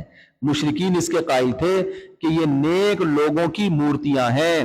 پہلے زمانے میں ہوتا یہ تھا، جب کسی نیک آدمی کا انتقال ہوتا لوگ اس کا بت بناتے. لوگ کہتے جب ہم ان کے سامنے جھکیں گے تو اللہ نے ان کو اختیارات دیے ہیں. اصل تو اختیارات کس کے پاس ہیں؟ اللہ کے. تو پورے قرآن میں میرے بھائی جس شرک کی نفی ہے وہ یہ ہے کہ اللہ کہتے ہیں میں نے کسی مقرب فرشتے کو، کسی مقرب پیغمبر کو، کسی ولی کو اختیارات نہیں دیے. یا ایھا الناس، اے لوگو، انتم الفقراء الی اللہ، تم سب کے سب اللہ کے در کے محتاج ہو. لم یتخذ صاحبۃ ولا ولدا، اس نے نہ کسی کو اپنی زوجہ بنایا نہ کسی کو اولاد بنایا. ولم یکن لہ ولی من الذل، کوئی اس کا مددگار نہیں ہے. دیکھو حکومت کو ضرورت پڑتی ہے اختیارات تقسیم کرنے کی. مثال کے طور پر حکومت پاکستان ہے یا حکومت ملاوی ہے. اب سارے کام گورنمنٹ اکیلی نہیں کر سکتی. گورنمنٹ نے وزیر بنا دیا، بھائی پانی کا وزیر فلاں ہے. اب پاکستان میں ایسا ہوتا ہے کہ پانی کا فلاں وزیر ہے، لہذا صرف اسی کے گھر میں پانی آئے گا، اس کے علاوہ کسی اور کے گھر میں پانی. وزیر کا یہ مطلب ہمارے یہاں ہوتا ہے. ہم لوگ کے ہاں جو وزیر کا مطلب ہے وہ یہ ہے کہ جو پانی کا وزیر ہے صرف پانی اب اسی کے یا اسی کے چاہنے والوں کے گھر میں آئے گا. جب بارشیں ہوتی ہیں نا کراچی میں، ہر طرف پانی پانی سوائے نلکوں کے. جب کراچی میں بارشیں ہوتی ہیں، یہ منظر آپ خوشبو لگا کے کراچی آؤ، لائف کو انجوائے کرو گے آپ. اتنی بارشیں ہوتی ہیں، اب تو موسم چینج ہو گیا نا، اتنی بارشیں کہ رکشے ڈوب جاتے ہیں. ناگن چرنگی ہمارے یہاں مشہور ہے نا، گاڑیاں الٹی چلنا شروع ہو جاتی ہیں پانی کے بہاؤ میں. گٹر ابل رہے ہوتے ہیں، ہر جگہ پانی، نلکا کھولا گیا اس میں پانی نہیں ہوگا. اس انداز سے ہم جیتے ہیں، آپ اندازہ لگاؤ. تبھی تو اتنا کانفیڈنس ہے.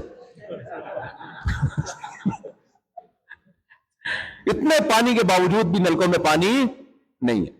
خیر، تو حکومت کیا کرتی ہے بھائی؟ انتظام حوالے کرتی ہے. بھائی یہ پانی کا وزیر ہے، یہ تعلیم کا وزیر ہے، یہ فلاں کا، اس کے اختیارات فلاں کو. تبھی ہم وزیر کے پاس جاتے ہیں. یہ بھائی امن خراب ہوگا تو اس کو کنٹرول کرنا تھانے کی ذمہ داری ہے. ڈکیتیاں ہو رہی ہو تو کہاں جائیں گے بھائی؟ تھانے میں جائیں گے. اللہ کہتے ہیں کہ میں اتنا طاقتور ہوں، میرا علم اتنا کامل ہے کہ مجھے کسی کو اختیارات دے کر اپنا وزیر بنانے کی ضرورت نہیں ہے. لہذا نہ میں نے کسی فرشتے کو اختیارات دیے، نہ کسی پیغمبر کو اختیارات دیے. قرآن بار بار کیوں بتاتا ہے کہ پیغمبروں نے مصیبت میں اللہ کو پکارا؟ یہ بتانے کے لیے کہ ان کے پاس اختیارات نہیں ہیں. اگر ہوتے تو سب سے پہلے اپنے آپ کو بچاتے. یہ کیوں قرآن یونس علیہ السلام کا واقعہ بیان کرتا ہے بھائی؟ اذ نادا فی الظلمات، یونس علیہ السلام اللہ کی مرضی کے بغیر نکلے اور مچھلی نے ان کو ہڑپ کر لیا. مچھلی کے پیٹ میں، رات کے اندھیرے میں، سمندر کی تہ کے اندھیروں میں کس کو پکار رہے ہیں؟ فنادا فی الظلمات اللہ الہ الا انت سبحانک انی کنت من الظالمین. اے اللہ تیرے سوا کوئی معبود نہیں ہے، مدد کے قابل تیرے سوا کوئی بھی نہیں ہے، تو ہی ہے جو مختار کل، مشکل کشا. الہ میں سب معنی داخل ہیں. انی کنت من الظالمین، مجھ سے غلطی ہوئی ہے. اپنی غلطی کا اعتراف کیا، اللہ نے آپ کو مچھلی کے پیٹ سے نکال لیا. اگر یونس علیہ السلام کے پاس اختیارات ہوتے دوسروں کو مچھلیوں کی پیٹ سے نکالنے کے تو خود مچھلی کے پیٹ سے نہ نکل جاتے. زکریا علیہ السلام پیغمبر تھے، پیغمبر سے زیادہ کوئی اللہ کا ولی ہو سکتا ہے؟ اگر پیغمبر کو آپ کہتے ہیں اس ڈاکٹر ولی اللہ تھا، اللہ نے اس کو اولاد کے اختیار دے دیے، تو کیا وہ ڈاکٹر زکریا علیہ السلام سے اونچا ہو سکتا ہے؟ زکریا علیہ السلام اگر لوگوں کو اولاد دے سکتے ہوتے تو اپنے آپ کو نہ اولاد دیتے سب سے پہلے؟ دیکھو جو وزیر ہوتا ہے جس کے پاس اختیارات ہوتے ہیں، پانی کا وزیر ہے تو اپنے گھر میں تو نل کا سب سے پہلے لگائے گا نا وہ. کیا خیال ہے بھائی؟ ہم نے بڑوں سے مثال سنی ہے کہ دبلا حکیم اور موٹا فقیر، اس پہ کبھی اعتماد نہیں کرو. دبلا حکیم، دبلے سے مراد ہینڈسم اسمارٹ نہیں، جس ہڈیاں نکلی ہوئی ہیں اس کی، اور موٹا فقیر. وجہ اس کی ہے کہ کمبخت تو حکیم اگر ہے تو پہلے اپنی صحت تو ٹھیک کر، ہے بھائی؟ تو لوگوں کو نسخے بتا رہا ہے، خود تو کیا تیرا ایکس رے نکلا ہوا ہے، تمیز اتارتا ہے تو الٹرا ساؤنڈ کی اور ایکس رے کی ضرورت ہی نہیں ہے، ساری رپورٹیں باہر سے نظر آ رہی ہیں. اور موٹا فقیر کا مطلب اس پہ اعتماد اس لیے نہیں کرو کہ تیرے پاس اضافی کھانے کو نہ ہوتا تو اتنا موٹا کیسے ہوتا تو. کیا خیال ہے بھائی؟ تو وزیر وغیرہ جو اپنا مسئلہ حل نہ کر سکتا ہو، اب پاکستان میں لوگ سفارشیں کرواتے ہیں نا، میرے پاس بھی آتے ہیں، لوگ سمجھتے ہیں اس کی مفتی صاحب کی پی آر بن چکی ہے ابھی وزیر اعظم سے اور شاید آرمی چیف سے اور فلانے سے. میرے پاس لوگ آتے ہیں، ہمارے بچے کو مفتی صاحب کمیشن آفیسر بھرتی کروا دیں، مفتی صاحب ہمارے بچے کو آپ ایسا کریں باہر کا ویزا لگوا دیں. میں ان سے کہتا ہوں میں اپنے بچے کو نہیں کروا سکتا یہ کام، میری کوئی ایسی پی آر نہیں ہے، نہ میں نے رکھی ہے کسی سے. ہم کسی بڑے سے ملتے ہیں تو دین کی جذبے سے ملتے ہیں، اپنے کام بنوانے کے لیے نہیں ملتے. آتے ہیں میرے پاس لوگ، آپ یہ کروا دیں، آپ یہ کروا دیں، آپ یہ کروا دیں. میں کہتا ابے بھائی اگر ایسا ہوتا تو میری 4 کب کی ہو چکی ہوتی، میں سب سے پہلے اپنی 4 کرواتا. تو بھائی جس کے پاس اختیارات ہوتے ہیں سب سے پہلے فائدے وہ خود اٹھاتا ہے. تو اللہ کہتے ہیں پیغمبروں کی سیرت اٹھا کے دیکھو، ہمیشہ غم میں انہوں نے کس کو پکارا؟ اللہ کو. ایوب علیہ السلام کی ساری زندگی بیماریوں میں گزری، ساری زندگی بیماریوں میں، وہ اپنے آپ کو شفا نہیں دے سکے، اللہ نے شفا دی ہے ان کو. یعقوب علیہ السلام کا بیٹا بچپن میں بچھڑ گیا، ساری زندگی روتے روتے روتے روتے گزری، یہاں تک کہ آنکھوں کی بینائی ختم. جب لوگ کہتے تاللہ تفتأ تذکر یوسف حتی تکون حرضا او تکون من الہالکین، آپ یوسف کے غم کو بھولتے نہیں ہو، کہیں ایسا نہ ہو کہ آپ کی جان ہی ہلاک ہو جائے. فرمایا انما اشکو بثی وحزنی الی اللہ، میں اپنا غم کس کے سامنے بیان کرتا ہوں؟ اللہ کے سامنے.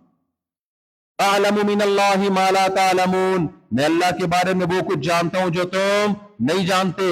یا بنی اذهبوا فتحسسوا من یوسف واخیہ ولا تیأسوا من روح اللہ، اے میرے بیٹو جاؤ یوسف اور اس کے بھائی کو تلاش کرو، اللہ کی رحمت سے نا امید مت ہو. یہ ساری جو یعقوب علیہ السلام اپنے بچوں کے لیے اللہ سے دعا مانگ رہے ہیں، اگر یعقوب علیہ السلام کے پاس اختیارات ہوتے تو فوراً ذائچہ نکال کے پتہ نہیں لگا لیتے کہ آپ کا بیٹا کہاں ہے اس وقت. آپ جا رہے ہوتے بزرگوں کے پاس، عاملوں کے پاس، میرا بچہ گھوم گیا ہے، اور وہ عامل کیا کر رہا ہوتا ہے؟ ذائچے نکال کے، نکالتے ہیں نا ذائچے، دیکھا ہے آپ نے؟ یا تو آپ کو ذائچے کا مطلب نہیں پتا بھائی، جاتے ہیں نا، وہ کہتے ہیں میں عمل نکالوں گا تو مجھے پتا چل جائے گا کہاں ہے یہ، وہ نکال رہا ہوتا ہے. بھائی اگر اس کے پاس میرے بھائی یہ طاقتیں ہوتی تو سب سے پہلے یہ طاقت اللہ اپنے حبیب یعقوب علیہ السلام کو دیتے. ان کو تو پتہ ہی نہیں بیٹا گیا کہاں، زندہ ہے یا دنیا سے رخصت ہو چکا ہے. ساری زندگی کس کو پکارا؟ اللہ کو. تو ہم نے بھی بھائی کس کو دعاؤں میں پکارنا ہے؟ صرف اللہ. جیسے پیغمبروں نے صرف کس کو پکارا؟ تبلیغ والے کہتے ہیں اللہ سے ہونے کا یقین اتنا کافی نہیں ہے، غیر اللہ سے نہ ہونے کا یقین. اگر آپ یہ ایمان لاتے ہو کہ اللہ سے ہوگا، یہ کافی نہیں ہے. یہ تو ہندو بھی کہتا ہے بھگوان سے ہوتا ہے، یہ تو عیسائی بھی کہتے ہیں اللہ سے ہوتا ہے، یہ تو یہودی بھی کہتے ہیں اللہ سے ہوتا ہے، یہ تو ہر قوم کہتی ہے گاڈ سے ہوتا ہے، اللہ سے ہوتا ہے. اتنا کافی نہیں ہے، غیر اللہ سے نہیں ہوتا. سمجھتے ہو کہ نہیں سمجھتے؟ اب یہاں ایک اشکال ہوتا ہے، میرا خیال ہے آپ لوگ اب تھک گئے ہو. ایک اشکال ہوتا ہے، یہ سارے اشکالات نا لوگ آپ سے کریں گے، اس لیے میں آپ کو سبق توحید کا پکا پڑھا کے جا رہا ہوں. پکا سبق یاد کرنا ہے تاکہ کوئی آپ کو شرک میں مبتلا نہ کرے. اب سوال پیدا ہوتا ہے، اچھا اسباب سے ہٹ کے اختیارات صرف اللہ کے پاس ہیں، تو نبی نے چاند کے یہیں سے بیٹھے بیٹھے 2 ٹکڑے کیسے کر دیے؟ اے بھائی کوئی اس کی سائنٹیفک لاجک بنتی ہے؟ اب آپ کے اوپر سے گزرنا شروع ہو گئی، مجھے لگ رہا ہے آپ کے چہروں سے لگ رہا ہے. بھائی مشرکین آئے تھے چاند کے 2 ٹکڑے کر کے بتاؤ، سید الانبیاء صلی اللہ علیہ وسلم نے یوں اشارہ کیا اور چاند 2 ٹکڑوں میں تقسیم. کوئی سائنٹیفک لاجک بنتی ہے اس کی؟ عیسیٰ علیہ السلام مردوں کو کہتے تھے قم باذن اللہ، کھڑا ہو جا اللہ کے حکم سے، اور وہ مردہ ایک دم کھڑا ہو جاتا. اگر ہمارے زمانے میں ایسا ہوتا نا تو مردہ کھڑا ہو جاتا اور ہم سب لیٹے ہوئے ہوتے، کیونکہ ہم مردوں سے ڈرتے بہت ہیں. کیا خیال ہے؟ تھوڑا سا بھی ہل گیا نا مردہ، لوگ ڈر کے بھاگ جائیں گے. عیسیٰ علیہ الصلوۃ والسلام وہ شخص جو پیدائشی نابینا ہو، جس کی آنکھیں کی بینائی بعد میں گئی ہو. ڈاکٹر کہتے ہیں بعض بیماریاں ایسے جس میں بینائی کا واپس آنا ممکن، لیکن پیدائشی نابینا کا علاج اب تک دریافت نہیں ہوا. امپاسبل کہ اس کی بینائی واپس آ جائے. آنکھیں ہے ہی نہیں تو کہاں سے آئے گی بھائی بینائی؟ لیکن عیسیٰ علیہ السلام نابینا کے ایسے ہاتھ پھیرتے اور اس کی بینائی فوراً واپس. لوگ کہتے ہیں لو بھائی، اگر اللہ نے ان کو اختیارات نہ دیے ہوتے تو یہ بینائی واپس لا رہے ہوتے ہیں بھائی، اور نبی چاند کے 2 ٹکڑے کر رہے ہوتے. خوب سمجھو اس کو، دیکھو اس کو معجزہ کہتے ہیں. معجزے میں ہاتھ پیغمبر کا استعمال ہوتا ہے. کام کون کر رہا ہوتا ہے؟ اللہ. اور اللہ نے پیغمبروں کو اختیار نہیں دیا ہوتا. اگر اختیار دیا ہوتا تو پیغمبر جب چاہتے چاند کے 2 ٹکڑے کر دیتے. نا نا نا نا. عیسیٰ ابن مریم جب چاہتے مردوں کو زندہ کر دیتے. نا نا نا نا نا نا. اللہ وہی کرتا ہے کہ آپ اس وقت یہ کریں، میں اپنے حکم سے یہ کر دوں گا. اختیارات نہیں دیے ہوتے. اگر اختیارات دیے ہوتے تو دیکھو موسیٰ علیہ السلام کا معجزہ تھا لاٹھی کو سانپ بنانا. خوب سمجھو، میری طرف توجہ ہے یا نہیں ہے؟ موسیٰ علیہ السلام کا معجزہ تھا لاٹھی کو سانپ بنانا. موسیٰ علیہ السلام اپنے اختیار سے ایک دفعہ بھی لاٹھی کو سانپ نہیں بنایا ہے. ہر دفعہ اللہ سے پوچھتے تھے کہ بنے گی کہ نہیں بنے گی. پہلی دفعہ کیا ہوا؟ اللہ تعالیٰ نے موسیٰ علیہ السلام کو بلایا کوہ طور پہ. وما تلک بیمینک یا موسیٰ، اے موسیٰ تیرے دائیں ہاتھ میں کیا ہے؟ اللہ نے حضرت موسیٰ کو نبوت عطا فرمائی اور فرمایا کہ فرعون کے محل میں جانا اور اس کو دعوت دینا. پھر اللہ نے موسیٰ علیہ السلام سے فرمایا آپ کے دائیں ہاتھ میں کیا ہے؟ موسیٰ علیہ السلام کہہ سکتے تھے لاٹھی ہے، جب چاہوں سانپ بنا سکتا ہوں، تو نے مجھے اختیار دیا ہے. نا نا نا نا. اللہ نے کہا اے موسیٰ اس کو زمین پہ ڈال. موسیٰ علیہ السلام نے زمین پہ ڈالا، وہ سانپ بن گئی. اگر یہ موسیٰ علیہ السلام نے اس کو سانپ بنایا ہوتا تو قرآن کے الفاظ ہیں موسیٰ علیہ السلام پلٹ کے ڈر کے خوف کے دوڑے ہیں، وَلَمْ يُعَقِّبْ، اور پیچھے مڑ کے بھی نہیں دیکھا. اس سے صاف پتہ چل رہا ہے حضرت موسیٰ کو تو پتہ ہی نہیں تھا کہ یہ لاٹھی بنے گی کیا. اس وقت اچانک کیا بن گئی؟ وہ سانپ. اب دوڑ رہے ہیں دوسری طرف کہ سانپ کاٹے گا مجھے. اللہ کہہ رہے ہیں اقبل ولا تخف، اے موسیٰ پلٹ، خوف مت کر، اس کو پکڑ. سنعیدها سیرتها الاولی، اے موسیٰ جیسے ہم نے اس لاٹھی کو سانپ بنایا، اس سانپ کو دوبارہ لاٹھی کون بنائے گا؟ ہم بنائیں گے. کیونکہ موسیٰ علیہ السلام ڈر رہے تھے سانپ کبھی لاٹھی نہیں بنتی ہے، یہ تو کاٹے گی مجھے. اللہ نے کہا اے موسیٰ تو ہاتھ تو لگا، فوراً لاٹھی بنا دوں گا اس کو میں. تو معجزے کا صدور اللہ کی طرف سے ہوتا ہے، پیغمبروں کے پاس اختیارات نہیں ہوتے. تبھی تو آپ دیکھو موسیٰ علیہ السلام کا جب جادوگروں سے مقابلہ ہوا تو ہزاروں جادوگروں نے آپ کے مقابلے میں رسیاں پھینکی جو دیکھنے میں لگتی تھی سانپ ہے. مسمرزم کیا انہوں نے. قرآن کے الفاظ ہیں فَأَوْجَسَ فِي نَفْسِهِ خِيفَةً مُوسَىٰ، حضرت موسیٰ کو دل میں خوف محسوس ہوا، یہ سانپ تو مجھے کاٹ لیں گے. اللہ کیا فرماتے ہیں؟ قُلْنَا لَا تَخَفْ، اے موسیٰ خوف مت کر، إِنَّكَ أَنْتَ الْأَعْلَىٰ، آج مقابلہ تو جیتے گا. اگر حضرت موسیٰ کو یہ اختیار ہوتا کہ جب چاہے لاٹھی کو سانپ بناتے ہیں تو خوف پیدا ہوتا حضرت موسیٰ کے دل میں. حضرت موسیٰ کہتے ہیں یہ لاٹھی ہے، یہ سانپ ہے، یہ میں بھی یوں پھینکوں گا اژدہا بنے گی، سب کو کھا جائے گی. حضرت موسیٰ تو پریشان ہے بھائی، وہ دیکھ رہے ہیں کہ یہ لاٹھی ہے، یہ کیا کر سکتی ہے، کتنی اس لاٹھی سے کتنے سانپوں کو ماروں گا میں. اللہ کہتے ہیں قُلْنَا لَا تَخَفْ، اے موسیٰ خوف مت کر، القِ مَا فِي يَمِينِكَ، تو تیرے دائیں ہاتھ میں لاٹھی اس کو زمین پہ ڈال دے.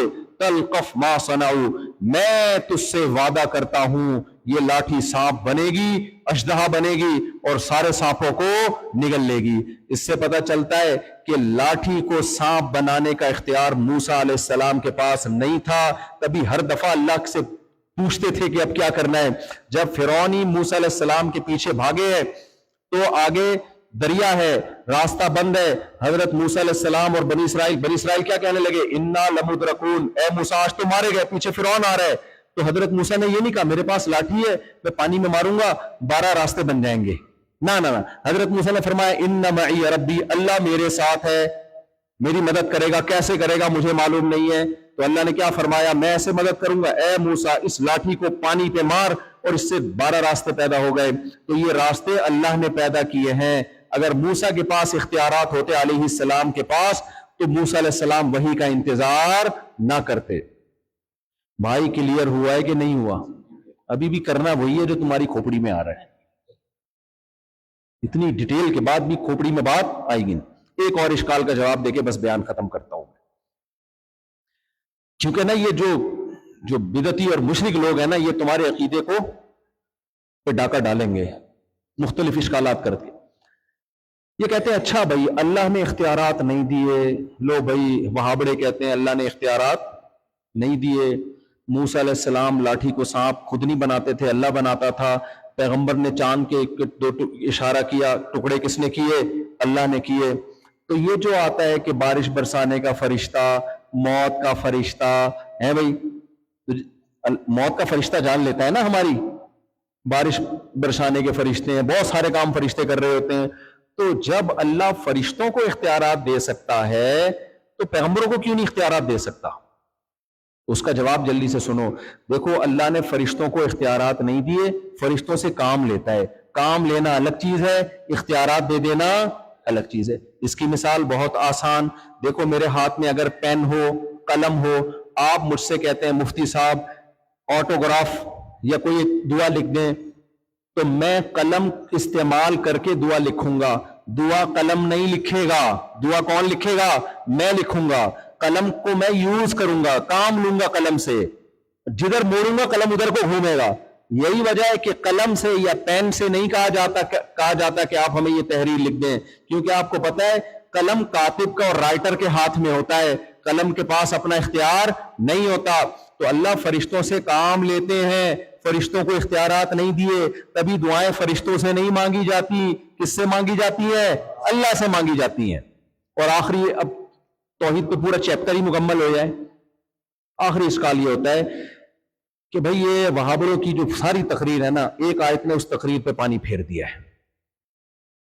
سورہ مریم میں آتا ہے جبریل علیہ السلام حضرت مریم کے پاس آئے, حضرت مریم یہ سمجھی کہ کوئی مرد ہے تو پناہ مانگنے لگی.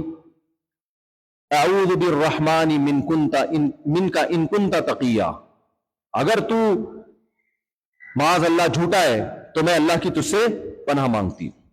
تم مرد ہو.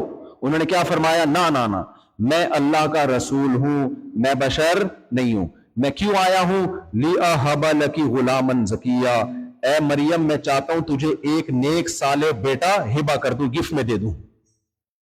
تو اب جو بدعتی لوگ ہیں وہ کہتے ہیں کہ جب فرشتہ اولاد گفٹ میں دے سکتا ہے, اور اولاد بھی معمولی نہیں, عیسیٰ ابن مریم جیسی اولاد, تو پیغمبر کسی کو اولاد کیوں نہیں دے سکتے؟ سمجھ میں سوال آ رہا ہے؟ آج سوال ہی سمجھ میں نہیں آ رہا تو میرے بھائی جواب کہاں سے سمجھ میں آئے؟ میرے پاس تو جتنی طاقت تھی میں نے نکال دیا سمجھانے. پھر بھی سمجھ میں نہیں آئے تو جو مرضی کرو بھائی. بھائی قرآن میں آتا ہے کہ جبریل علیہ السلام نے حضرت مریم سے فرمایا کہ اے مریم میں اللہ کی طرف سے تیرے پاس آیا ہوں, لِأَهَبَ لَكِ, تاکہ میں تجھے گفٹ کر دوں, غلامن ایک لڑکا, زکیہ پاکیزہ لڑکا, عیسیٰ ابن مریم, میں گفٹ میں دوں گا تجھے. تو وہ کہتے ہیں بھائی جب جبریل کسی کو گفٹ میں اولاد دے سکتے ہیں تو پیغمبر کا مقام جبریل سے کم ہے یا زیادہ ہے بھائی؟ یہ تو بول دو نا, اس میں کون سی زیادہ ہے نا. تو پیغمبر کیوں نہیں گفٹ کر سکتے؟ اس کا جواب سمجھو, جبریل کبھی کسی کو اولاد گفٹ نہیں کر سکتے. اولاد اللہ نے گفٹ دی ہے, جبریل نے اللہ کے حکم پہ آ کے پھونک ماری ہے. اس کو کہتے ہیں مجازی نسبت. اس کو کیا کہتے ہیں؟ مجازی. حقیقت میں اولاد اللہ دے رہا ہے کیونکہ اللہ جبریل کے ذریعے دے رہا ہے, دے اللہ ہی رہا ہے, تو مجازن نسبت کس کی طرف کر دی؟ جبریل کی طرف کر دی. یہ لغت میں ہوتا ہے. دیکھو قرآن میں آتا ہے کہ حلال و حرام کا اختیار صرف کس کے پاس ہے؟ اللہ کے پاس. یا ایوہن نبی، 28ویں پارے کی آیت سمجھو، یا ایوہن نبی لما تحرم ما احل اللہ لک، اے نبی جس چیز کو اللہ نے حلال کیا آپ اس کو حرام نہیں کر سکتے. لیکن خود پیغمبر کے بارے میں قرآن میں آتا ہے یحل لہم الطیبات ویحرم علیہم الخبائث، نبی کا کام ہے بری چیزوں کو حرام کر دینا اور پاکیزہ چیزوں کو حلال کر دینا.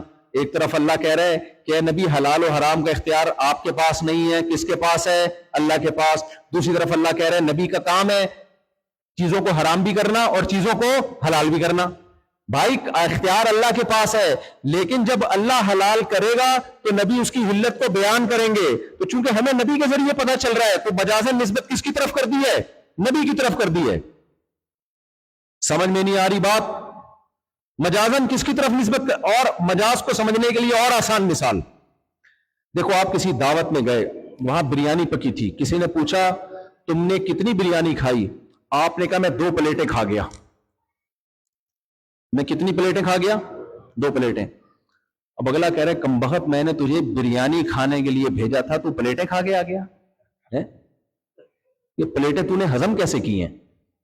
تو وہ جواب میں کہہ رہا ہے بھائی پلیٹیں نہیں کھائیں، میں کوانٹٹی بتانے کے لیے مظروف بول کر ظرف بول کے مراد کیا ہے؟ مظروف، کیونکہ ظرف اور مظروف میں ایک تعلق ہوتا ہے، تو تعلق کی بنا پر ظرف کی طرف بعض دفعہ نسبت کر دیجیے. ظرف ایک برتن ہے نا، اور بریانی اس برتن میں آئے گی، تو مجازن کوانٹٹی بتانے کے لیے کہ کتنی بریانی کھائی ہے، تو نے پوچھا تو یہ تھا کہ کیا کھایا ہے، لیکن میں نے کہا یہ بھی پتا چل جائے کیا کھایا اور کتنا کھایا یہ بھی پتا چل جائے، تو مجازن میں نے نسبت پلیٹوں کی طرف کر دی. 2 پلیٹیں کھا گیا، 3 پلیٹیں کھا گیا. اب آپ کہہ رہے ہو نہیں بھائی تو پلیٹیں کھا کے آیا ہے، اب تو بات کو گھما رہا ہے، اب تو کیا کر رہا ہے؟ تبھی میں دیکھوں کہ یار اس دن شادی ہال سے جب ہم نے تمبو اٹھایا ہے تو 3 پلیٹیں غائب تھیں. اب تو نے خود اقرار کیا وہ 3 پلیٹیں تو نے کھائی ہیں. یہ بے وقوفی ہوگی کہ نہیں ہوگی؟ ہم کہیں گے بھائی یہ بالکل 2 اور 2 4 کی طرح واضح ہے کہ انسان پلیٹیں نہیں کھا سکتا. تو پلیٹ کی طرف نسبت مجازی نسبت ہے، حقیقی نسبت نہیں ہے. تو اسلام نے توحید کے عقیدے کو اتنا واضح بیان کیا کہ حلال و حرام صرف اللہ کا کام ہے. تو اگر پیغمبر کی طرف نسبت ہوگی تو مسلمان سمجھ جائے گا یہ مجازی نسبت ہے، حقیقی نہیں ہے. تو جبریل جو کہہ رہے ہیں میں تجھے نیک اولاد گفٹ دوں گا، یہ مجازن کہہ رہے ہیں. میں کہاں سے دوں گا بھائی گفٹ؟ اللہ دے گا، میں ذریعہ بن رہا ہوں، پھونک مار رہا ہوں میں. سمجھ میں آ رہی ہے بات؟ اور آسان مثال، ہم کہتے ہیں نا کہ میری گاڑی پنچر ہو گئی ہے. گاڑی پنچر ہو سکتی ہے؟ ٹائر پنچر ہوتا ہے گاڑی. میں طلبہ کو پڑھاتا تھا نا، جو طالب علم بہت غبی ہوتا تھا، غبی سے مراد بے وقوف، سمجھتا نہیں تھا بات کو، 2-4 دفعہ اسے کوئی مسئلہ سمجھاتا پھر بھی نہیں سمجھ میں آتا، میں اس کو کہتا تھا تمہیں بات سمجھانا ایسے ہے جیسے اونٹ کو رکشے میں بٹھانا، جیسے اونٹ کو رکشے میں بٹھانا. تجھے بات سمجھانا ایسے جیسے اونٹ کو رکشے میں بٹھانا. طلبہ بڑے تیز ہوتے ہیں. اگلے دن ایک طالب علم نے کہا استاد جی ایک اور بڑی فلم آئی ہے، اتنا بے وقوف ہے کہ اس کو بات سمجھانا ایسے جیسے ٹرین کے ٹائر میں پنچر لگانا. میں نے کہا لے بھائی یہ ہم سے بھی 2 ہاتھ، جیسے ٹرین کے ٹائر میں پنچر لگا. کراچی میں نا فارغ دماغ بہت ہے. ایک دفعہ میں نے بچوں سے پوچھا اپنے طلبہ سے، طلبہ بڑے خوش مزاج ہوتے ہیں، ٹینشن نہیں ہوتی نا کوئی ان کو. تو میں نے طلبہ سے پوچھا، میں نے کہا بتاؤ جب سارے علماء کی حکومت ہوگی اور سب چیزیں اسلامی ہو جائیں گی تو فلمیں اسلامی کیسے بنیں گی؟ اس میں تو ہیروئن کو تو لانا ہی پڑے گا نا، اس کے بغیر تو کیسے لائیں گے جب وہ پردے میں بھی ہو اور آئے بھی. تو میں نے کہا اچھا پہلے فلموں کے نام بتاؤ، جب اسلامی فلمیں بنیں گی تو فلموں کے نام بتاؤ. ایک لیاری کا نہیں جو افریقہ سے ان کا اصل تعلق ہے، لیاری کے طالب علم تھا بڑا تیز، اس نے کہا پہلی فلم آئے گی ہم زکات دے چکے صنم. ہم زکات دے چکے صنم. اب ہم لوگ کو ہنسی، ہمارے تو ہنسی نہیں رک رہی تھی. ہم نے کہا اور کوئی؟ کیسے دوسری فلم آئے گی جہاد تو ہونا ہی تھا. جہاد تو ہونا ہی تھا. تو طلبہ کا دماغ ہے بہت تیز چلتا ہے، بہت آگے چلتا ہے. تو بھائی یہ نسبت مجازی ہے. جیسے ہم کہتے ہیں میری بائک پنچر ہو گئی ہے، بائک نہیں بلکہ بائک کا ٹائر پنچر ہو گیا ہے. ہم کہتے ہیں زید تو شیر ہے. کیا مطلب؟ زید کی دم ہے؟ شیر کی طرف زید کی نسبت کر دی ہم نے، زید کی طرف شیر کی نسبت کر دی. تو تم تھوڑی ہے. بعض چیزوں میں مناسبت ہے، بہادری ہے تو اس لیے اس کو شیر کہہ دیا. تو ایسے ہی اب یہ مجاز کی کتنی قسمیں، یہ تو ایک الگ ٹاپک ہے نا. یہ تو میں دیسی زبان میں آپ کو سمجھانے کی کوشش کر رہا ہوں آپ کے مینٹل لیول پہ آ کے، کہ لغت میں، زبانوں میں بہت سی آسانی کی خاطر ایک چیز کو کس طرف منسوب کرنا چاہیے لیکن ہم منسوب دوسری طرف کر دیتے ہیں. مثال کے طور ہم کہتے ہیں پیناڈول نے مجھے شفا دی ہے، تو حالانکہ قرآن کہتا ہے وَإِذَا مَرِضْتُ فَهُوَ يَشْفِينِ. ابراہیم علیہ السلام کہہ رہے ہیں جب میں بیمار ہوتا ہوں تو شفا کون دیتا ہے؟ اللہ. اب آپ کہہ رہے ہو یار پیناڈول نے مجھے شفا دی ہے، لو بھائی دائرہ اسلام سے خارج، قرآن کا منکر. قرآن تو کہہ رہا ہے شفا اللہ دیتا ہے اور یہ کہہ رہا ہے شفا کس نے دی ہے؟ پیناڈول نے. تو بھائی کوئی نہ کافر ہوگا نہ مشرک ہوگا، اللہ نے ہی شفا دی ہے. ذریعہ کس کو بنا دیا؟ اللہ تعالیٰ نے پیناڈول کو. تو مجازن نسبت کس کی طرف کر دی ہے؟ پیناڈول کی طرف کر دی ہے. کبھی کھانسی کے سیرپ کی طرف کر دی ہے، کبھی ٹیکے کی طرف کر دی ہے. ڈاکٹر نے ٹیکا لگایا تھا، اس ٹیکے سے ٹھیک ہوا ہوں. تو بعض لوگ نا وہمی ہو جاتے ہیں، یہ بھی ایک مسئلہ ہے. ایک صاحب نے کہا کہ ان کے سامنے کسی نے کہا یار اس دوا سے مجھے شفا ملی ہے. اس نے کہا اوہو دائرہ اسلام سے خارج، شفا کون دیتا ہے؟ اللہ. میں نے کہا بھائی یہ توحید نہیں ہے، یہ توحید کا ہیضہ ہے، یہ توحید نہیں ہے. آپ کا مینٹل تھوڑا سا خراب ہو گیا ہے. جب کوئی مسلمان کہتا ہے اس دوا نے مجھے شفا دی ہے تو نسبت مجازی ہوتی ہے. مراد یہ نہیں ہوتا شفا کس نے دی ہے بھائی؟ اللہ نے. ذریعہ کس کو بنایا ہے؟ دوا کو. تو مجازن نسبت جائز ہے، اس میں کوئی حرج نہیں ہے. تبھی ہم مجازن موت کی نسبت، اس ڈاکٹر نے مارا ہے، اس ڈاکٹر نے مارا ہے، کہتے ہیں نا اس حکیم نے مارا ہے. حالانکہ مارا کس نے؟ موت زندگی کس کے ہاتھ میں ہے؟ اللہ کے ہاتھ میں. لیکن بھائی ذریعہ بنتا ہے نا کوئی. وہ کہتے ہیں نا کہ موت کے فرشتے نے اللہ سے کہا اے اللہ تو نے مختلف فرشتوں کے ذریعے مختلف فرشتوں کے ذمے مختلف کام لگائے ہیں، میرے ذمے تو نے موت کا کام لگا دیا، مجھے تو کوئی اچھا سمجھے گا ہی نہیں. کسی کے ذمے یہ لگا دیا، کسی کے ذمے وہ، میرے ذمے لگایا روح قبض کرنا، تو میں تو بدنام ہو جاؤں گا. تو کہتے ہیں بھئی اللہ میاں نے کہا کہ کوئی نہ کوئی موت کا سبب ہوگا. کوئی ٹرک کے نیچے آ کے مرے گا، کوئی آگ میں جل کے مرے گا، کسی کو کوئی گولی مار دے گا. تو سب نسبت کس کی طرف کریں گے؟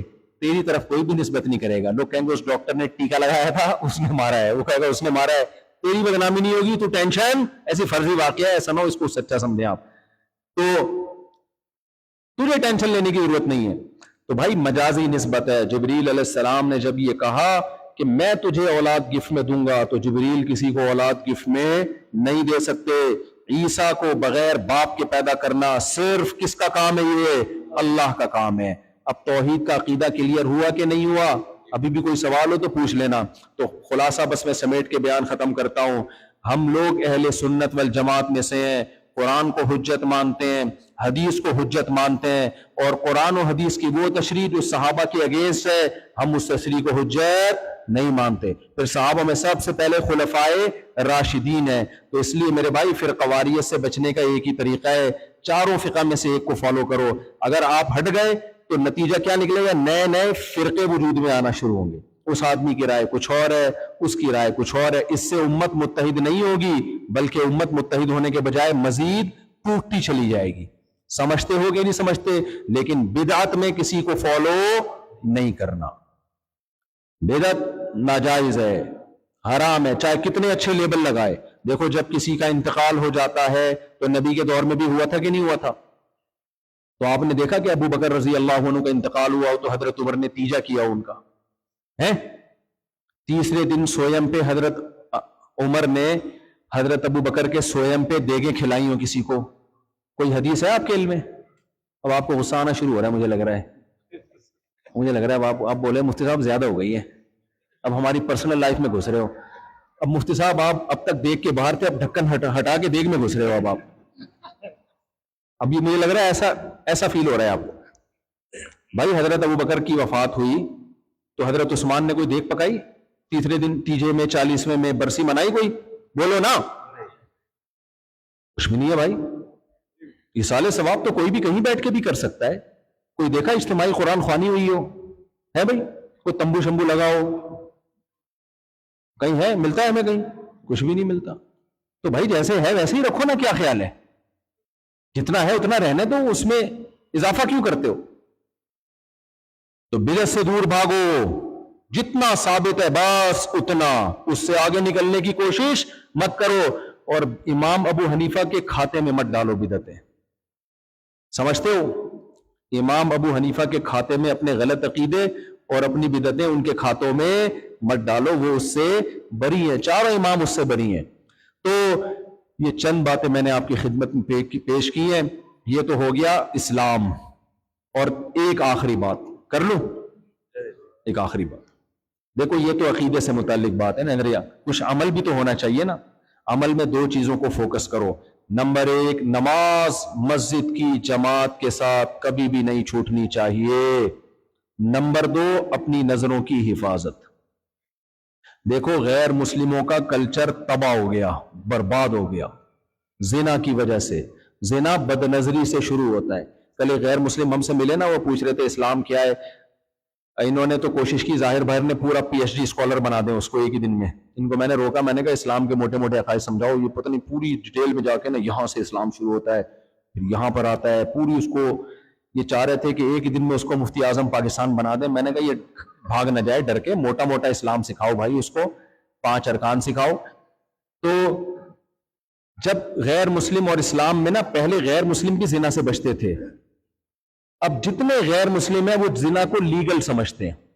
آپ فقہ کی کتابیں پرانی اٹھا کے دیکھیں, ان تمام کتابوں میں لکھا ہے کہ زنا حرام فی الادیان کلھا, زنا تمام مذہبوں میں حرام ہے. یعنی دنیا میں کوئی کلچر, کوئی قوم بھی کسی بھی زمانے میں زنا کو لیگل نہیں قرار دیا. انسانیت کا اتفاق ہمیشہ سے رہا ہے کہ یہ بدترین گناہ ہے. لیکن یہ وہ دور ہے جو قرب قیامت ہے, اس میں لوگوں نے زنا کو لیگل کر دیا ہے. تو ہم اس گندگی کو کبھی بھی ایکسپٹ نہیں کریں. تو وہ غیر مسلم جو مسلمان ہو گیا تھا نا, کیا کرنا پڑے گا؟ ہم نے کہا بھائی زنا کی اجازت نہیں. پھر کہنے لگے, فوراً پوچھا شادیاں کتنی کر سکتا ہوں؟ اس کا مطلب بڑے ہوشیار ہو گئے ہیں یہ لوگ بھی. ایک دم سوال پیدا ہوا نا کہ یار میری تو زندگی کی رنگینیاں ختم ہو جائیں گی. وہ پوچھ رہا تھا کیا کرنا پڑے گا. ہم نے کہا زنا نہیں کر سکتے, کسی عورت کی طرف غلط نظر سے, بری نیت سے آنکھ اٹھا کے نہیں دیکھ سکتے. فوراً اسی نے خود پوچھا, میں نے نہیں کہا, خود اس نے پوچھا شادیاں کتنی کر سکتے ہیں. اب مجبوراً مجھے جواب دینا پڑا کہ افسوس کے ساتھ, اب بہت سو کے سالے بیٹھے میں ان کو غصہ آئے گا, لیکن مجھے بہت افسوس کے ساتھ کہنا پڑا کہ مجبوری ہے کہ 4 کی اجازت ہے. تو میں تو وہی جواب دوں گا نا جو اللہ نے کہا ہے. میں یہ تو نہیں کہ میں اس کو چھپا لوں. پھر خوش ہو گیا, کہہ رہے پھر ٹھیک ہے, کہہ رہے پھر صحیح ہے, کیا ہے. تو بھائی بیوی بناؤ, دوستیاں مت لگاؤ. یہاں غیر مسلموں کا کلچر آ رہا ہے, مسلمانوں میں بھی. آپ کو تو اپنا کلچر انٹروڈیوس کروانا چاہیے, آپ کو تو بتانا چاہیے دیکھو ہم کیسے رہتے ہیں, ہماری عورتیں کیسے پردہ کرتی ہیں, رمضان میں ہماری مسجدوں میں کیسی رونق ہوتی ہے. خدا کی قسم اسلام میں اتنی اٹریکشن ہے, اسلام کی ایسی بہاریں ہیں. یہ لوگ بیچارے اپنی زندگیوں سے بیزار ہو چکے ہیں, ان کے پاس کوئی راستہ نہیں ہے. آپ مذہب پہ مضبوط رہے, آپ نے داڑیاں رکھی, آپ نے 5 ٹائم نمازیں پابندی سے پڑھی, گھروں میں صفائی کا نظام ہو, طہارت کا نظام ہو, عورتیں پردہ کرتی ہوں, نظریں جھکی ہوئی ہوں, لین دین میں 2 نمبری نہ کرتے ہو. بعض مسلمان تہجد گزار, نمازی, روزے دار, پیسوں کے معاملے میں ڈنڈی مارتے ہیں. یہ مت کرو بھائی, لین دین میں 2 نمبری نہیں ہونی چاہیے. تو جب آپ کے یہ اخلاق ہوں گے, کتنے ملک ایسے ہیں جو صحابہ کے اخلاق کو دیکھ کر, ان کے معاملات کو دیکھ کر مسلمان ہوئے. ملیشیا کوئی جہاد سے فتح تھوڑی ہوا, انڈونیشیا, ملیشیا, یہ جتنے کنٹریز ہیں نا ایسٹ کی طرف, تھائی لینڈ, ملیشیا اور دوسرا ایک فلپائن اور انڈونیشیا, یہاں جتنا اسلام پھیلا ہے نا, یہ صحابہ تابعین میں جو تاجر گئے تھے, تو جب ان لوگوں نے دیکھا کہ یار یہ اتنے نیک تاجر ہیں کہ ان کے مال میں جو فالٹ ہوتا ہے وہ پہلے بتاتے ہیں. یہ پتہ ہے صحابہ تجارت کیسے کرتے تھے؟ تابعین جب مال تجارت لے کے جاتے تھے, کسٹمر کو بتاتے تھے ہمارے مال میں یہ فالٹ ہے. کوئی ایسا تاجر آپ نے دیکھا؟ تاجر تو زمین آسمان کے قلابے ملا دیتا ہے جھوٹ بولنے میں. ایک آدمی کو, بس قصہ سنا کے بیان ختم کرتا ہوں, ایک آدمی کو اپنا گدھا بیچنا تھا, بک نہیں رہا تھا اس سے, تو اس نے کسی دلال کو لیا کہ یار تو میرا گدھا بکوا دے. جو مارکیٹنگ کرتے ہیں نا, وہ مارکیٹنگ کا بڑا ایکسپرٹ تھا, اس سے بولا کہ یار تو میرا گدھا بکوا دے. اس کے ساتھ چلا گیا بازار میں. اب اس نے مارکیٹنگ شروع کی, لوگوں کو جمع کیا. بھائی یہ گدھا, یہ ایک حقیقت میں گھوڑا ہے, دیکھنے میں کیا لگ رہا ہے, گدھا. نہیں آئے نا تو کسی دن مجھے لے جانا مارکیٹنگ کے لیے. یہ گدھا نہیں ہے, یہ نام کا گدھا ہے, حقیقت میں کیا ہے, یہ گھوڑا ہے. خوراک کم ملنے کی وجہ سے گدھا رہ گیا. بہرحال وہ تو میں اپنی طرف سے کہہ رہا ہوں, اس نے جو فضائل سنانا شروع کیے, یہ وہ گدھا ہے جس پہ قائد اعظم سوار ہو کے آئے تھے, اس گدھے کے دادا پہ جو ہے نا وہ فلاں بزرگ سوار ہوئے تھے. اتنے فضائل اس نے بیان کیے کہ گدھے کا مالک متاثر ہو گیا.